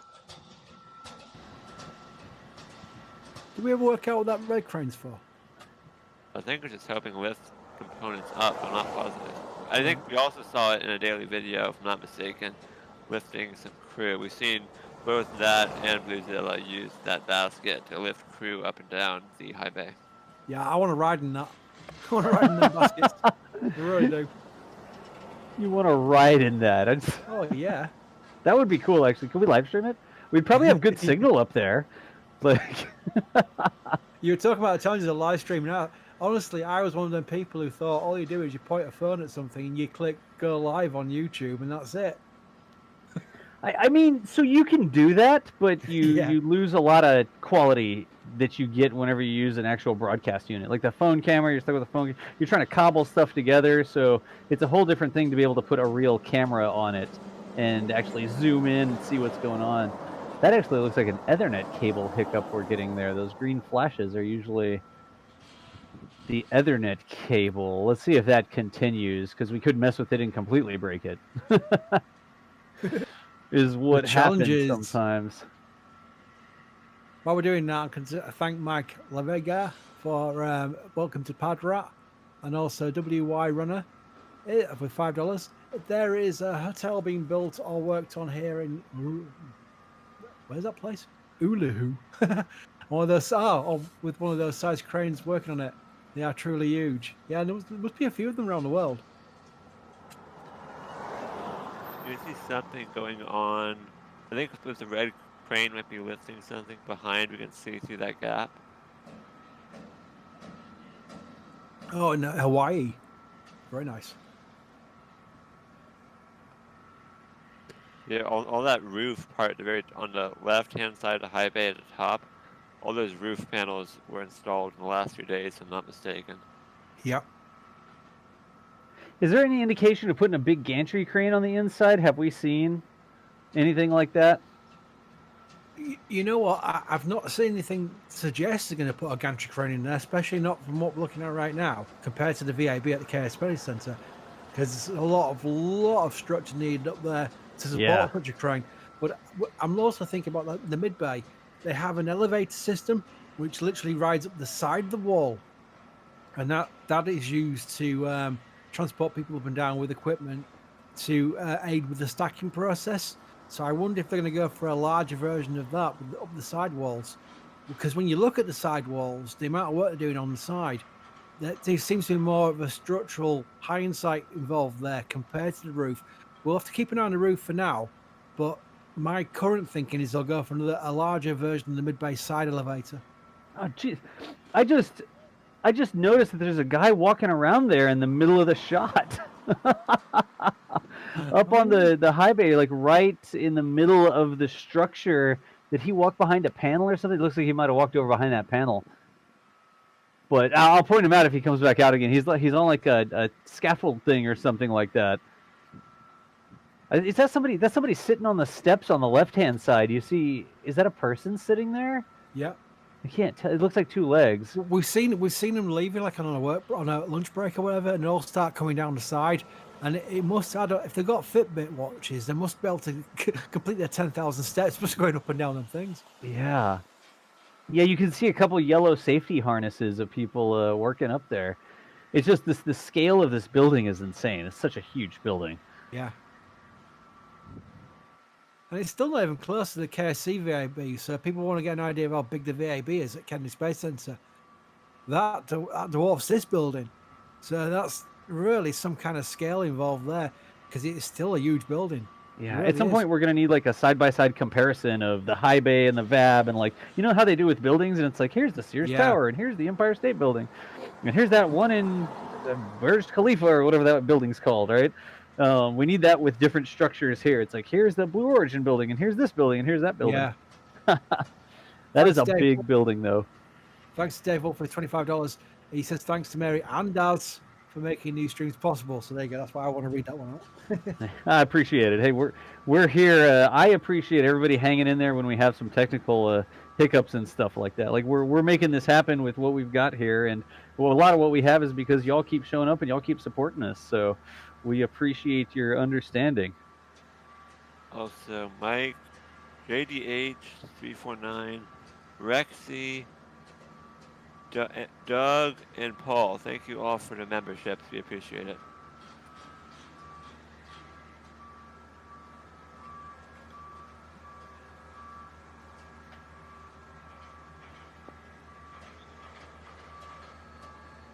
No Dakota Sloan, we don't know what the floor area is for the high bay.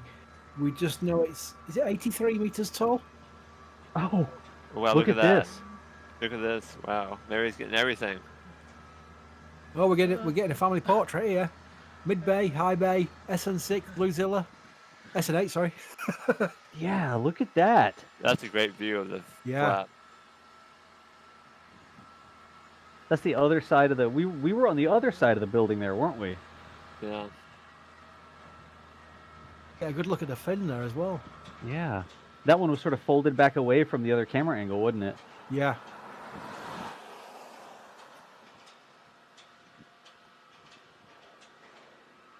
Thanks to Nick Green for becoming a Red Team member. Very much appreciate it. And we say that as if we just like, oh, very much appreciate it. No, we really do appreciate it.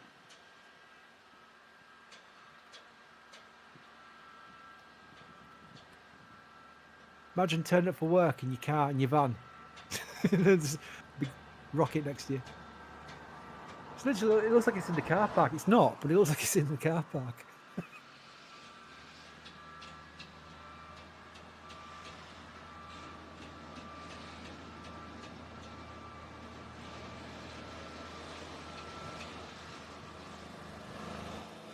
I like the ambient audio of all the backup noises. Like it's just constant vehicles backing up somewhere off in the distance. You get the launch site audio on Mary's videos, and you usually hear the birds all laughing and chattering. Then you get to the production site area, and all you hear is these United Rentals going beep beep beep beep. Yeah. Huh. A generator by. So many work trucks going by.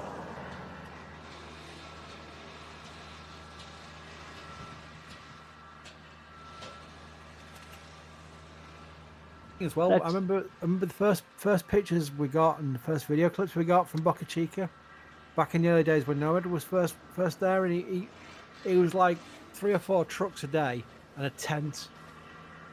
And now the place is just 2 huge facilities, big production site, and several launch pads, because if you consider the mounts and the orbital launch pad, and which they're building now, it's one heck of a facility to build in the space of a couple of years. Yeah. That's. Let me see if I can bring this up really quickly, Chris. It's going to take me just a second to set up. But let me see. We had that shot of the Stargate building, right? Yeah. I'm going to see if this is something I can do easily. It may take me just a minute to get going here. I want to go, because they haven't updated Google Maps in forever, like the Google Street View. And if you look at the Google Street View, and then you look at the live shot that we're seeing right now, it's ridiculous. I'm going to see if I can set that up here. Give me just a second. They haven't even updated the satellite imagery on Google Maps. I know. Understand that. It's like, this is 2020, and we have so many Earth observation satellites in orbit, and your satellite imagery is like 4 years old at least. It's ridiculous. No, it's not just because it's the area either. I mean, over York, they're still building the stadium for our football team. It's been built. So they're a couple of years behind. And that's over Yorkshire. I mean, you think they've got satellites flying over Yorkshire enough times for enough demand for like for aerial views and satellite views. Yeah. So Mary, if Mary can hear me on comms right quick, Mary, can you get the wide shot of the high bay in the background with the Stargate building in the foreground? Because that's what I'm going to compare and contrast here. That's my plan. And y'all, give us just a second, because I really think that this is it's a crazy view. Get the presentation online here. Did they just lift like a ladder up on that lift? I wonder if they're gonna like put it inside that access port or something.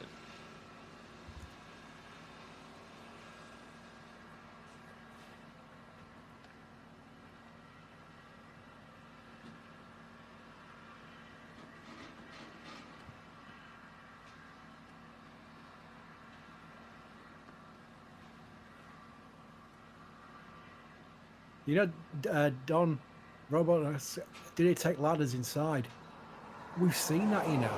I've definitely seen videos from Mary where they've been pushing ladders inside that porthole. I think they might be about to open that access port. Oh, there's a ladder there. Huh. Wow.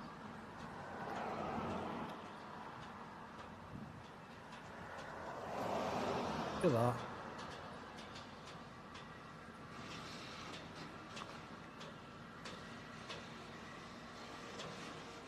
You have to record this. I'm not going to talk. I'll record this.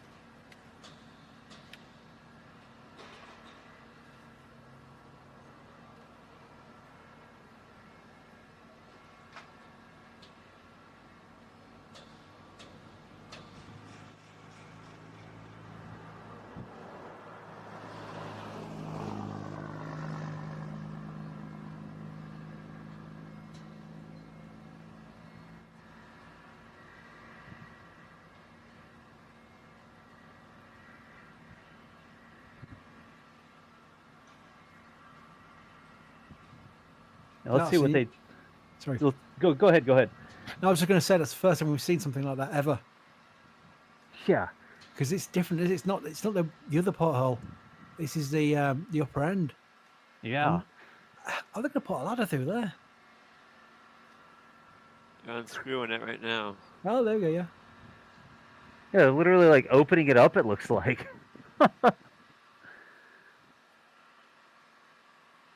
I mean, forgive me, Mary, if you've actually taken a clip of this before with other starships, but I don't think I've ever seen this.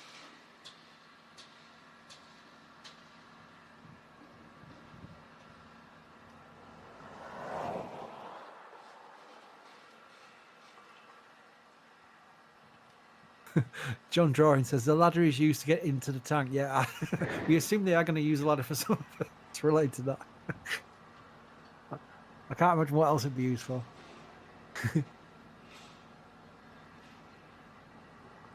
It's quite funny though, because this is a high technology spaceship. Oh yeah. Launch vehicle. and it does require a ladder. A ladder and a lift. It's like Yeah. You will not launch today without a ladder.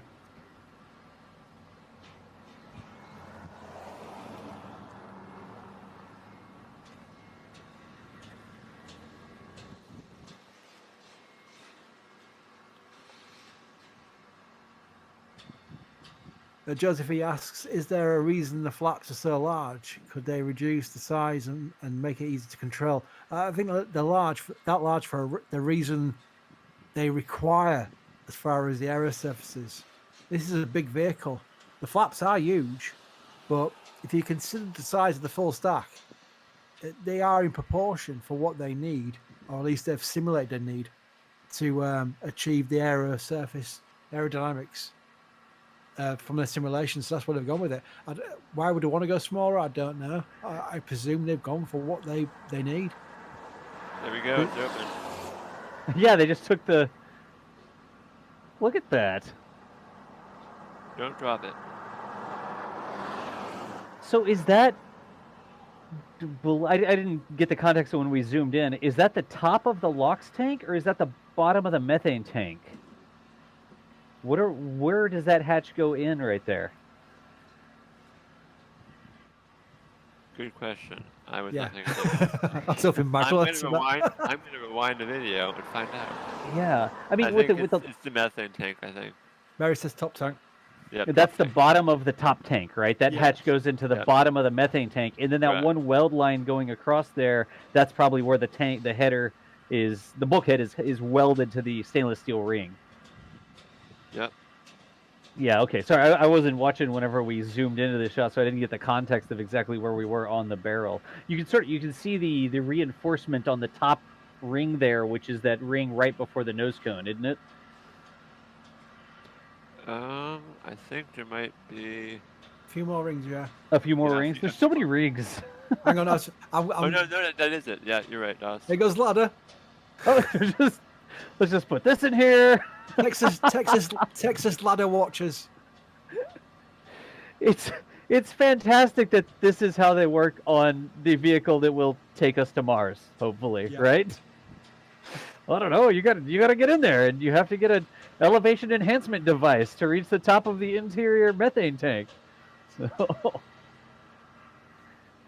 See, if that was a NASA ladder, it'd cost about $20,000. that one came from Home Depot, I bet you. Yeah. Still a nice ladder. It's still probably a $120, $140 ladder. I'm going to tweet this because that's great. I've taken like clip pause, and put it on Twitter. Like that design on the cover for the hatch. It's like almost like they're inviting the ULA sniper out there. Jeez.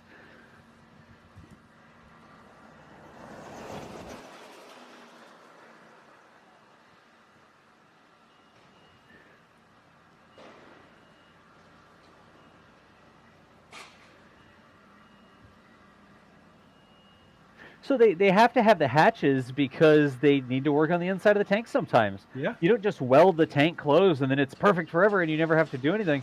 If there's something in there at the top of the tank, a connection or something like that, some sort of sensor, with flown Falcon 9, sometimes there's a camera in the top of a fuel tank, right? But you have to have access to the inside of the tank so you can work on it. And then when they're done working on it, that really does look like a temporary cover if I had to guess. And I bet you there's a big final cover that they put on the side of that thing and they seal it up really well, et cetera, et cetera. That looks like it may be a weather cover, like a temporary cover.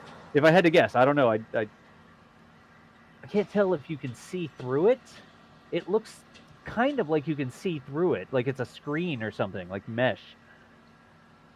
It's like a screen door on a submarine sort of thing. If that's actually a mesh screen. There's a lot of insects and what have you down there, isn't there? Yeah. So that might be like a nice little mesh to keep them all out, keep all the bugs out. You don't want debris and stuff like that. You don't want FOD or dust or anything to build up inside of the tank. So if that's some sort of mesh filter, I wouldn't doubt it, you know? Keep birds out. Yeah, you definitely don't want any birds nesting in there. If you have birds nesting in your Starship, you're going to have a bad time. So that's a good question. Why can't they access it from the top? If you're working inside of it, you'd have to put the ladder and climb down to the bottom of the tank.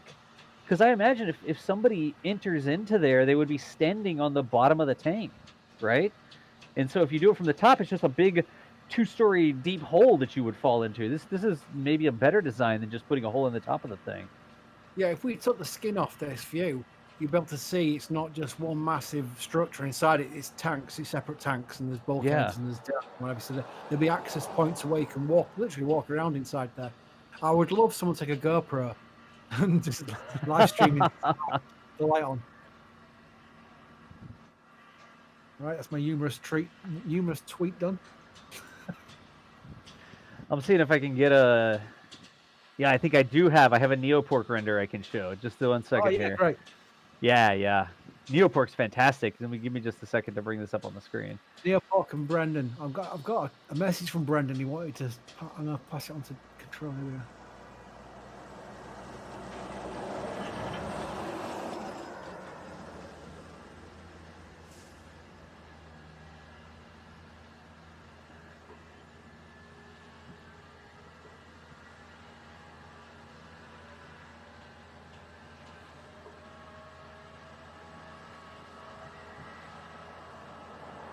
It'd be quite fascinating to see what kind of points they've got inside there to allow for these workers to move around inside safely with the tethers. Yeah, let me see if I can get this. Is that presentation on? Let's see here. Yeah, there we go. So that's the render from Neopork, right? And the hatch. Let me draw what part of Starship we're looking at right now. So with the gray borders there, but that hatch is somewhere right around here, like that. And then the people working on top, you could actually see the dome on the top. That's the little nub that's sort of sticking up next to them, and then the ring at the top is there as well. But you can see it doesn't have the nose cone on it yet, but that is the top of this tank here. We've already seen the fins. That dot is the hatch, and the workers are sort of working around here up on top of it. So you have a lift over on the side. Let me see if I can draw this just right. That is the lift on the side here that goes sort of down like that. But that's what we're looking at. And the reason why there'd be more than one person there is because there's a thing called FOD, which is foreign object debris, which is contaminant, and they'd want to make sure that they're each following each other's backs, making sure nothing gets left inside there. I know during shuttle days they'd have 2 United Space Alliance engineers and a NASA supervisor on everything. Would never engineer on their own. And folks, I'm going to link up Neopork's Twitter real quick. Like, make sure if you want to see all these awesome renders, I spoke with Neopork. He gave us permission to actually use these on the live stream. There you go, right there. Neopork85 is his Twitter, and I will put that right there as well. So go ahead, give him a follow, toss a follow there if you want to catch up with stuff like this as soon as he releases it. He has some absolutely amazing renders of what Starship will look like, and we use that to sort of illustrate what it currently looks like. So, he's great. Yeah, oh, that's really cool. Guy's climbing in right now, look. Oh, yeah. Entering the enclosed space. There's an entire set of rules about working in confined spaces, right? Maybe not.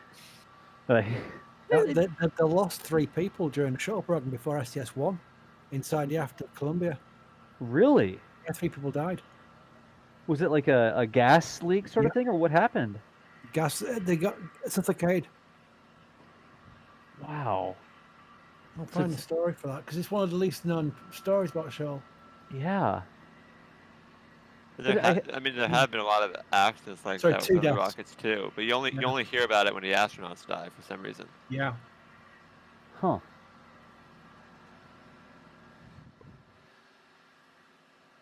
There he goes. 1 foot in. All right, three of the technicians eventually died as a result of GN2 exposure. Nitrogen. So something was backfilled with nitrogen, and you don't know that the space you're in is filled with nitrogen. There's just no oxygen for you to breathe. There's air. It's not like you're in a vacuum, and you just keep breathing, but your body's not getting any oxygen. So entering enclosed spaces like this is no joke. It's designed to be, I'm going to say, airtight. It's designed in this case to hold methane, the propellant for the rocket, And because of that, there's not a lot of ventilation. So when you do these things, there's an entire set of safety protocols you have to go through in order to work safely in these enclosed spaces.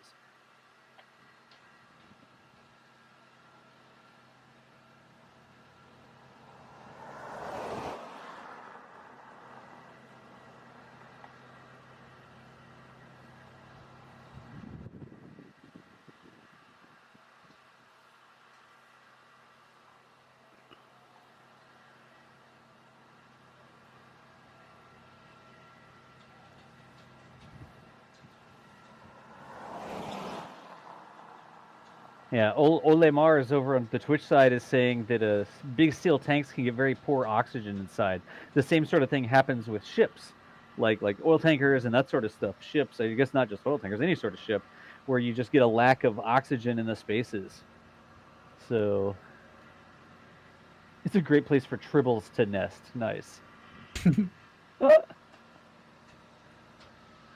Imagine being. What did you do? What did you do at work today? Oh, just sat on top of a starship. Just sat on top of the starship. No big deal. Just over here working on the starship. There's one guy who's doing something. There's two other guys there just sat down. Yeah, good view.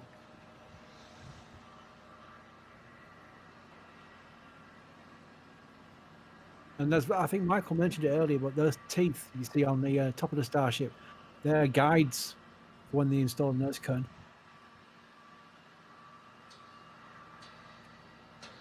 It won't be the first time we've seen that either, because Mark 1 had a nosecone. That was mainly for display for Elon's previous update speech. And there was going to be a nosecone on a hopper, but unfortunately there's a gust of wind on a rather stormy night, blew it over, and the next morning all we saw was a crumpled nosecone on the floor. So the hopper eventually hopped without a nosecone. Yeah. And these, all these tanks have access hatches like this. So we're looking at the access hatch on the methane tank, which is up on top of the Starship tankage, right? But there is another hatch like this down for the oxygen tank, which is below this. So that was you one we saw earlier, wasn't it? Yeah, you got to get in and work. You have to be able to enter that tank and work on the inside of it, and that's how they have those hatches.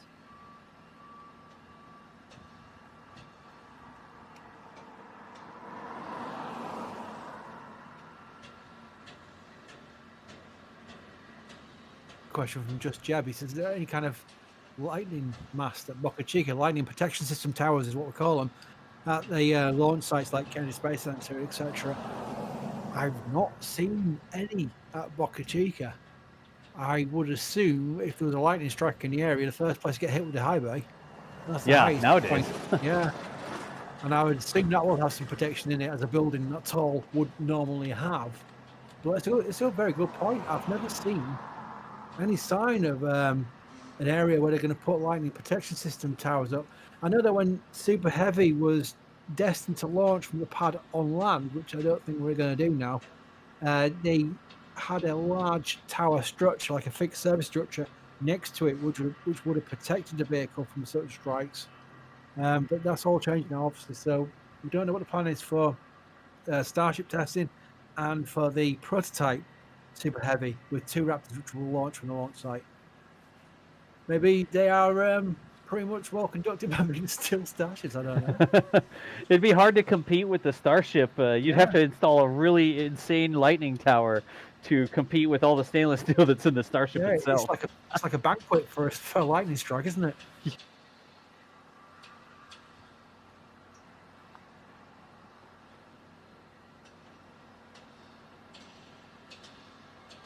By the way, for people putting F in chat, it's because, on my end as well, the YouTube stream did its little circle of death there.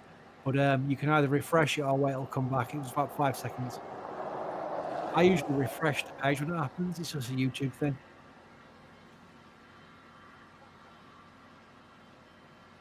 Who started that thing off doing Fs on live streams where something goes wrong? It's F for respect, isn't it?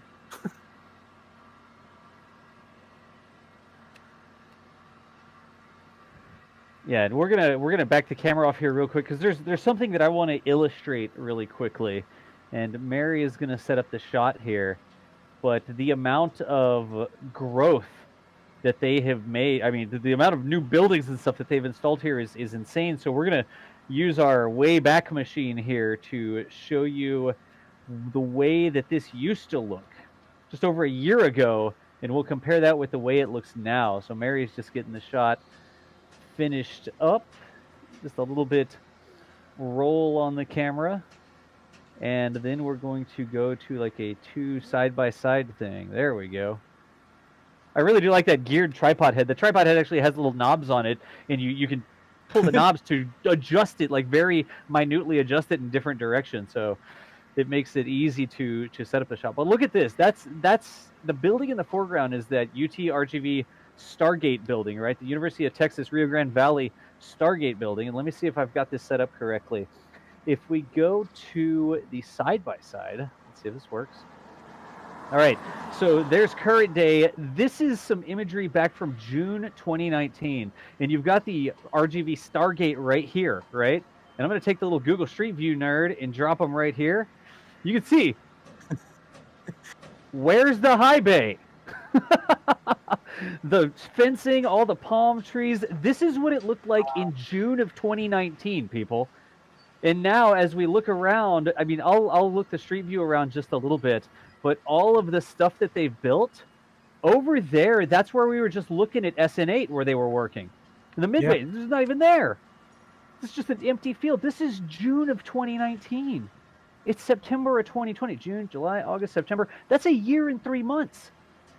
I think that's the Mark 1 fairing as well. If I timed you right, it will be. Yeah. It was a year ago, wasn't it? Around this time, sir. I don't think I can get it exactly the same zoom level. I'm trying to get it exactly the same zoom level, but Google Street View doesn't allow that, it looks like. So, anyways, yeah, what high bay, right? And if you just, Mary, if you can hear me, pan over to the right a little bit so we get SN8 and we get the mid bay over there. That's the mid bay that I'm referring to it correctly, right? That is the mid bay. Let's see if we can pan over, because I'm going to take the shot and I'm going to look this way, and we'll put the Stargate over on the side. But just look at the difference here.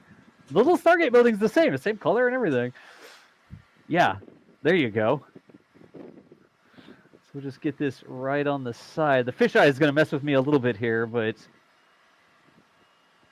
there you go. That's a year and 3 months ago, folks. A year in June 2019. It says on the Google Street View, image captured June 2019. I mean, SpaceX has not been playing around with putting this facility out there. And I apologize for the fisheye. There's not anything I can do with that, but...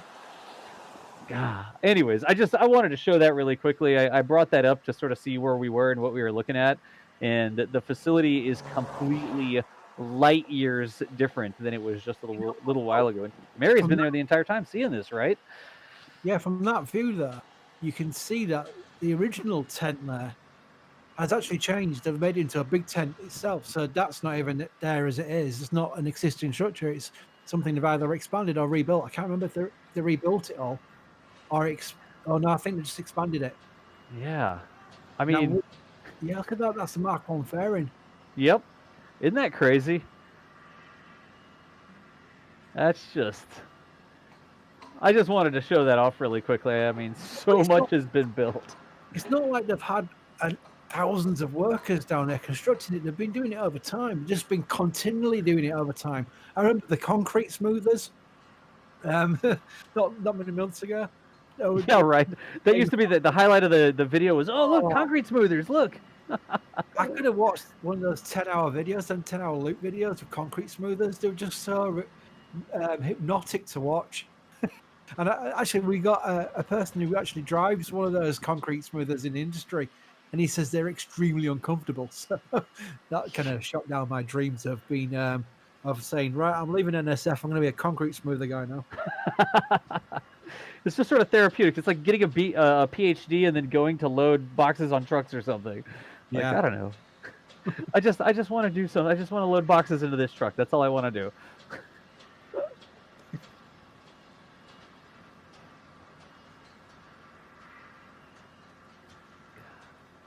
Yeah, it wasn't that.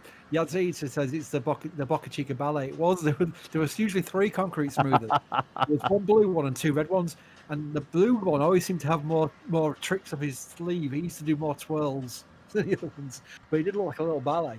We need to go back on those videos at some point and just do a reminder of them. Yeah, like a year in daily videos, because we haven't been doing daily videos for quite a year yet, have we? You know what? Not I properly. don't think so. Yeah. We're doing them properly now. It used to be me, bandy camming Yep. clips together, screen recording Mary's clips together, and it worked because a lot of people come just for what the updates are and what have you. But compared to what Jack, Nick, Theo, and Brady does with the editing now, is a different level completely. I mean, they do amazing jobs with it, and they do all the professional tricks with it and what have you. So that to me is important because we're representing Mary. Mary's getting the content. Without the content, there's no point having it. Oh yeah. Yeah. But to represent Mary's content properly is important. That's why it's a big deal on presentation, so that people who are now more and more all the time following this progress of these vehicles, and a lot more yet to join, because this will go properly, in the mainstream media at some point where they're flying these vehicles properly. To have the history of this development program professionally done is so important, and it really is important to be able to say you can look back on these videos and get a real good idea of how they built them and where they came from, because that's something a lot of vehicle production would not have. I mean, we wouldn't see it from SpaceX. SpaceX don't do these videos as well. We're the only ones doing these kind of videos, this depth of videos. There's other people doing flyovers and what have you, and it's all great. It all adds to content and there's live streams, but this kind of like dusk to dawn daily progress update every day, which I don't know how Mary does, because I'd be wanting a day off at least. It's just incredible. It really will. And it will be watched back in 20 years' time. I guarantee you. I know that from my own experience with Shuttle. Oh yeah. That's what I've said before. I guarantee you that some of these videos will be at the little kiosk in the museum, and it's like, and Starship development began and such, and they have a little video playing, like the archive videos. These sorts of videos will be in a museum being shown to document the history of Starship development. I would not surprise if in my lifetime you can walk into a museum and see one of these playing on a screen in a museum. I'm not even kidding about that. Yeah, and there's a person in the chat from Dimitar who says there's 0 people I know who's interested in space. 0. I've got a lot of friends who've got no interest in space flight whatsoever, and I have shown them things like the hops, and that has kind of like made them think, hang on a minute, this is quite cool. And it's the way SpaceX has changed the perception of space flight. When you compare it to, say, other launches, even though I find all launches great, but a lot of people find rocket launches that are very similar to each other. But when you see rockets landing, like the dual landing the Falcon Heavy, that bridges over to people who have not previously taken interest into it and think, hang on, there's something interesting here going on. And that's where it's worth showing your friends, Dimitar, show your friends things like the hops and the landing videos. And it might, he said, I did show them the hops and still nothing. Well, I will then suggest find new friends. Well, the thing I was gonna say, look at all the people you're hanging out here with in chat. Like, I guarantee you there are a couple people in the community here who like space and rockets. So I understand the type of friends that you go out to the pub and get a pint with, and then the type of friends you sit watching a tank for 7 hours on the other side of the world. But you're always welcome here as part of the community. So, Fritz, with my football friends, about how rubbish we are, as usual. And I've shown them clips on my phone of things like the hops and landings, and they have taken interest. I don't know if I paid because they're trying to be kind towards me or not, but it does kind of work. Well, Chris, we will get you down to Cape Canaveral, and I will take you to Dogs R Us at Cape Canaveral, because the bar area, they have a sports bar sort of area, and instead of showing sports on the screens, they show old shuttle footage. Oh. Literally, it's a sports bar, and all the screens are showing old shuttle footage. That's the coolest thing. You would love it. But Chris, I have a phone call I have to make at 4:30 here, which is right now, so I've got to mute my mic again, and I'll post up in the control center, but I will be off the mic for about 5 minutes, maybe 10 minutes. Okay. Everyone have some questions. Try and catch me out. Yeah. All right, I'll be back. We'll see if the broadcasting unit decides to flip out again because DOS is gone. It always happens right when DOS leaves. All right, so everyone be prepared for the stream to end any second. Fire burning. And let me see if we missed any super Questions, chats. 'cause I still can't use that thing you sent. Still can't? Well, No. I'll run through the super chats quickly. And we'll figure that out after. Wheelie98, thank you. There's evil pointy lead-ins to top S8 scare me. Grant, thank you for the Australian dollar. Harry Young, thank you for the €5. He says, Ray Chris's media rant, here. I forget the context, but thank you, Oh Harry. yeah. I was talking about because I'm media by trade. This is what I do with a job, and is mainstream media, and I know how bad it can be. And I was pointing out that sites like ours are quite unique in that we can be viable and survive and be able to provide news without political slant or without an ulterior motive, indeed. And I think some people are agreeing with that because I think it's quite obvious. Anyway, it's not something you've been. No, it's not a revelation. We know what the media is like. Your mainstream media, like your Foxes versus your CNNs and whatever. So yeah. And that's obviously only possible because of support from people like Harry. So thank you, Harry. WYO Runner, there is a hotel being built or worked on here on Oahu. Has one of those sized cranes working on it. They are truly huge. Yes. Boozilla is huge. I agree with that. Nick Green, thank you for the membership. With Nick, thank you for the 50 Norwegian kroner. And Rough Rider says, I see Redzilla now. Thank you, Rough Riders. You are a big contributor to the streams. We appreciate it. Always hanging around here. So let's see if we have any questions. Again, if you have a question, tag us in chat. I don't know how to pronounce your name, but just a question: how tall will SN8 be overall? I think it's 50 meters if I am doing if my brain is working properly. This is one of those things I should really have memorized, but I don't. So what I do is go to spacex.com/starship, and I make sure I am not repeating the wrong number. Let's see. What Michael's doing now is going to point out something from who says there's a copyright strike for that music from the car driving by. You know what? Mary's so well known there. A lot of the cars do wave and beep at her, so he had a rather musical horn. And it is 50 meters. That was correct. Starship is 50 meters, and super heavy. It says 120 meters on the SpaceX website. I believe Elon tweeted it was going to be a couple of meters taller than that because of or maybe a meter taller than that because of the revised super heavy landing leg design, which I don't think we've actually seen a render of yet. That might be something that'll either appear on one of the prototypes. It'll be the first time we see it, or in the upcoming Starship presentation. Perhaps SpaceX will provide some updated renders.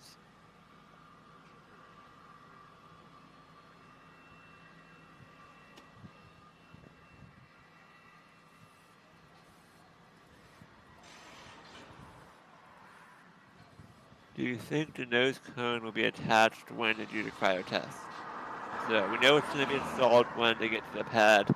Do we think it's going to happen before they do the cryo test or after? What do you think, Chris? No, I think after. I think even after the static fire, even. I think depends if they do 2 static fires. I just don't know.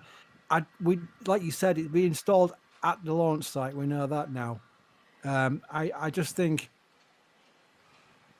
that the static fire is also not just a test of the engines, it's a test of the vibrations on the whole stack. And I think they might want to do a static fire with a nose cone on just to get some data. But yeah, it's something to watch. It's the first time we've seen this with a vehicle. We've had a nose cone on Mark 1, but that wasn't anything like they're going to do with SN8.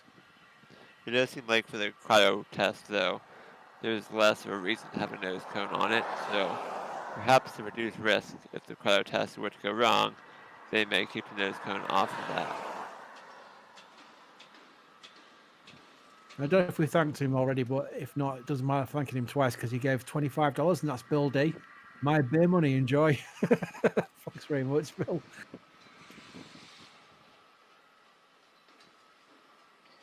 then Lucas asks, what is the purpose of Stargate? Never really understood. So it was originally supposed to be a research facility with a local university in collaboration with SpaceX. Maybe Mary knows, but I don't think I don't know if we've seen any signs of it actually being used for research. Since then, I'm pretty sure that SpaceX has pretty much just taken over the building and is using it for offices and operating and running the tests as sort of a control center.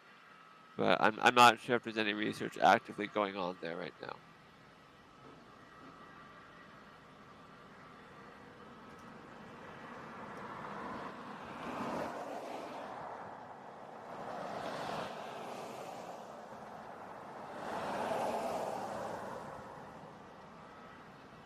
And it sounds like Chris needs to go, so we will say goodbye to Chris.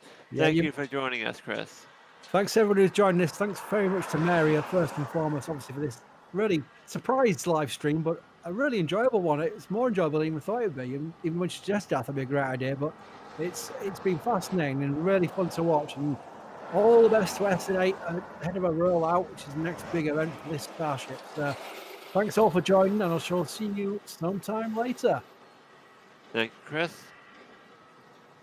And Mary did say in our back channel she's not sure if Stargate's doing any research right now. So, no definitive answer on that, but if we see any updates, we'll let you know. And Joss asks, do you think the fuel will have any unexpected influence during the flip, such as slosh inducing strange forces to fuel flow? Well, I don't think... I mean, I think SpaceX has certainly taken that into consideration a lot.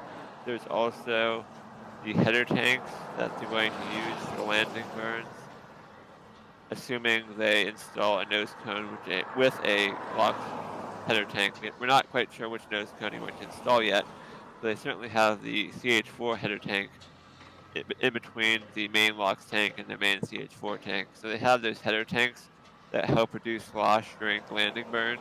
So that is something they are taking into consideration, I believe. But I mean, even then, who knows? But I think that's certainly something they're taking into consideration. And Mary says she's ready to go anytime. So Yeah. I don't see much happening right now. We have kind of I think shown all there is to see from this vantage point. So it might be time to start winding things down. Yeah, and cool, Michael, I'm back as well. Can you hear me okay? Yep. Yeah, chat, can y'all hear me? I've been on and off the mic. I mean, normally during the day, I've got all sorts of meetings and calls and stuff like that scheduled, and I had things scheduled during this sort of surprise stream, and so I apologize. I kept having to sort of step away there, y'all, but we gotta keep progressing forward. Y'all want cool new stuff, don't you? Yep. All right, so we are getting ready to. We're gonna go ahead and shut it down here, Michael. That's what I just stepped into, I think. Yeah, Mary says she's ready to go anytime, and I don't see much action happening right now, so it might be a good time. Yeah, I gotcha. All right, so everybody, thank you so much for joining us. This was sort of a surprise stream. We don't do the roadside streams every day, but SN8 with the flaps on it is sort of a big deal. That is supposed to be the first Starship that does the hop to 18 kilometers. According to Elon, the first Starship that's actually going to fly with a nose cone on it, all the aerodynamic surfaces, the fins, the raceway covers, all that sort of stuff. So this was a very special thing. And Mary pinged us over on our back channel and said, hey, this is going on. Should we stream it? And I mean, you know, if somebody asks me, should we stream it? What am I going to say? I'm going to say, sure, we should stream it. So I really hope that y'all enjoyed this. A little bit of something that you can see, especially since it's live. I mean, this is what is happening in Boca Chica, Texas, at the SpaceX production facility right now. You see that seagull? That seagull just flew by in real life, like right now. Like that just happened. I mean, seagulls fly all over South Texas all the time, constantly. But that one, that specific seagull that you saw wherever you're sitting, literally just just flew by in real life. What I want everybody to do, again, this was Mary's idea to get this stream going. What I want everybody to do is put a big round of applause. Thank you to Mary, Boca Chica gal, for being out there on the side of the road, pointing the cameras, dealing with the modems, all the broadcast stuff. We are able to bring you the live streams because of Mary's dedication. It's not just the live streams. I'll tell you, it's not just the live streams. The daily videos that you get to see every single day what's going on at Boca Chica, that's because Mary is out there. You want a sunrise? Mary took a video of the sunrise. You see him putting a fin on something? Mary took a video. You see a nose cone? You see lots of nose cones. Mary took that video. Something happening at the launch site? You see a video. It's because Mary is out there every single day. Eat, sleep, breathe, film rockets and tanks and stainless steel rings, and repeat. So that's why I just want to see the chat scroll ridiculously fast with thanks to Mary for everything she does to bring us these live shots and videos and everything out there. Cannot say thank you enough. In terms of our next scheduled stream, Michael, do we have anything coming up on the schedule? Yes. Stream-wise? Tomorrow night or early tomorrow morning, if you live in the United States, the Delta IV Heavy is launching NROL 44 from Slick 37B at Cape Canaveral. We should be live for that. I'm not sure exactly when we're going to go live, but usually about an hour before.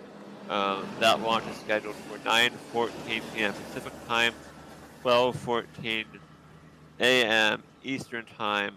So that's the 25th Pacific Time, 26th if you're on the East Coast. And if I'm doing my math correctly, that should be 04:14 UTC on 26th. Gotcha. So be on the lookout here. Y'all know if you don't want to miss any of the live streams, you know how to get back to the channel. Over on YouTube, make sure you do the follow, the subscribe, turn on the notifications. If you ring the bell and you click on it, you go over to all notifications. On your mobile device, on your computer, you should get a pop-up that says anytime we go live or post a video. You don't want to miss that. If you don't want to miss it, turn on the notifications. Let's put it that way. It's not compulsory or anything. And over on Twitch, people over on Twitch, y'all know how to find me here. I've been doing this on Twitch for coming up on 6 years now. So this is actually very close to the 6th year anniversary of the first time ever that I hit the go live button on Twitch. So this is 6 years I've been doing these sorts of live streams. My name is John Galloway. You can see my information up there in the corner. I'm over on Twitter at K-Space Academy. Also with us on the stream today, we had Chris Bergen, the full-up guy who started NASA Spaceflight, the managing editor. He is actually at NASA Spaceflight on Twitter, doing a ton of commentary there today with his UK accent, his York accent, I guess it was. And then also we had Michael Baylor talking. Michael, thank you so much for holding down the fort while I was off and on today. And there's Michael Baylor. Yep, Next Space Flight on Twitter. And let's see here. Did we miss anything else? We started off with Mary, but one more time, put Mary's Twitter up there. You'll know her as Boca Chica Gal. And if you want to see the first shots of things that are happening, that Boca Chica Gal Twitter account is the account that you want to follow. If one of us tweets something, it's because we got it from Mary first. So follow Mary, and that's like the root source of everything that's going on at Boca Chica. But for now, we're going to go ahead and shut it down. We'll let Mary go and hunt around the rest of the facility, see what else there is to see today. And the NASA Spaceflight team will look for y'all at the ROL 44 launch happening late tonight, early the next morning. But just be here on the channel. We'll see you then. Thanks, everybody, for watching, and later, nerds.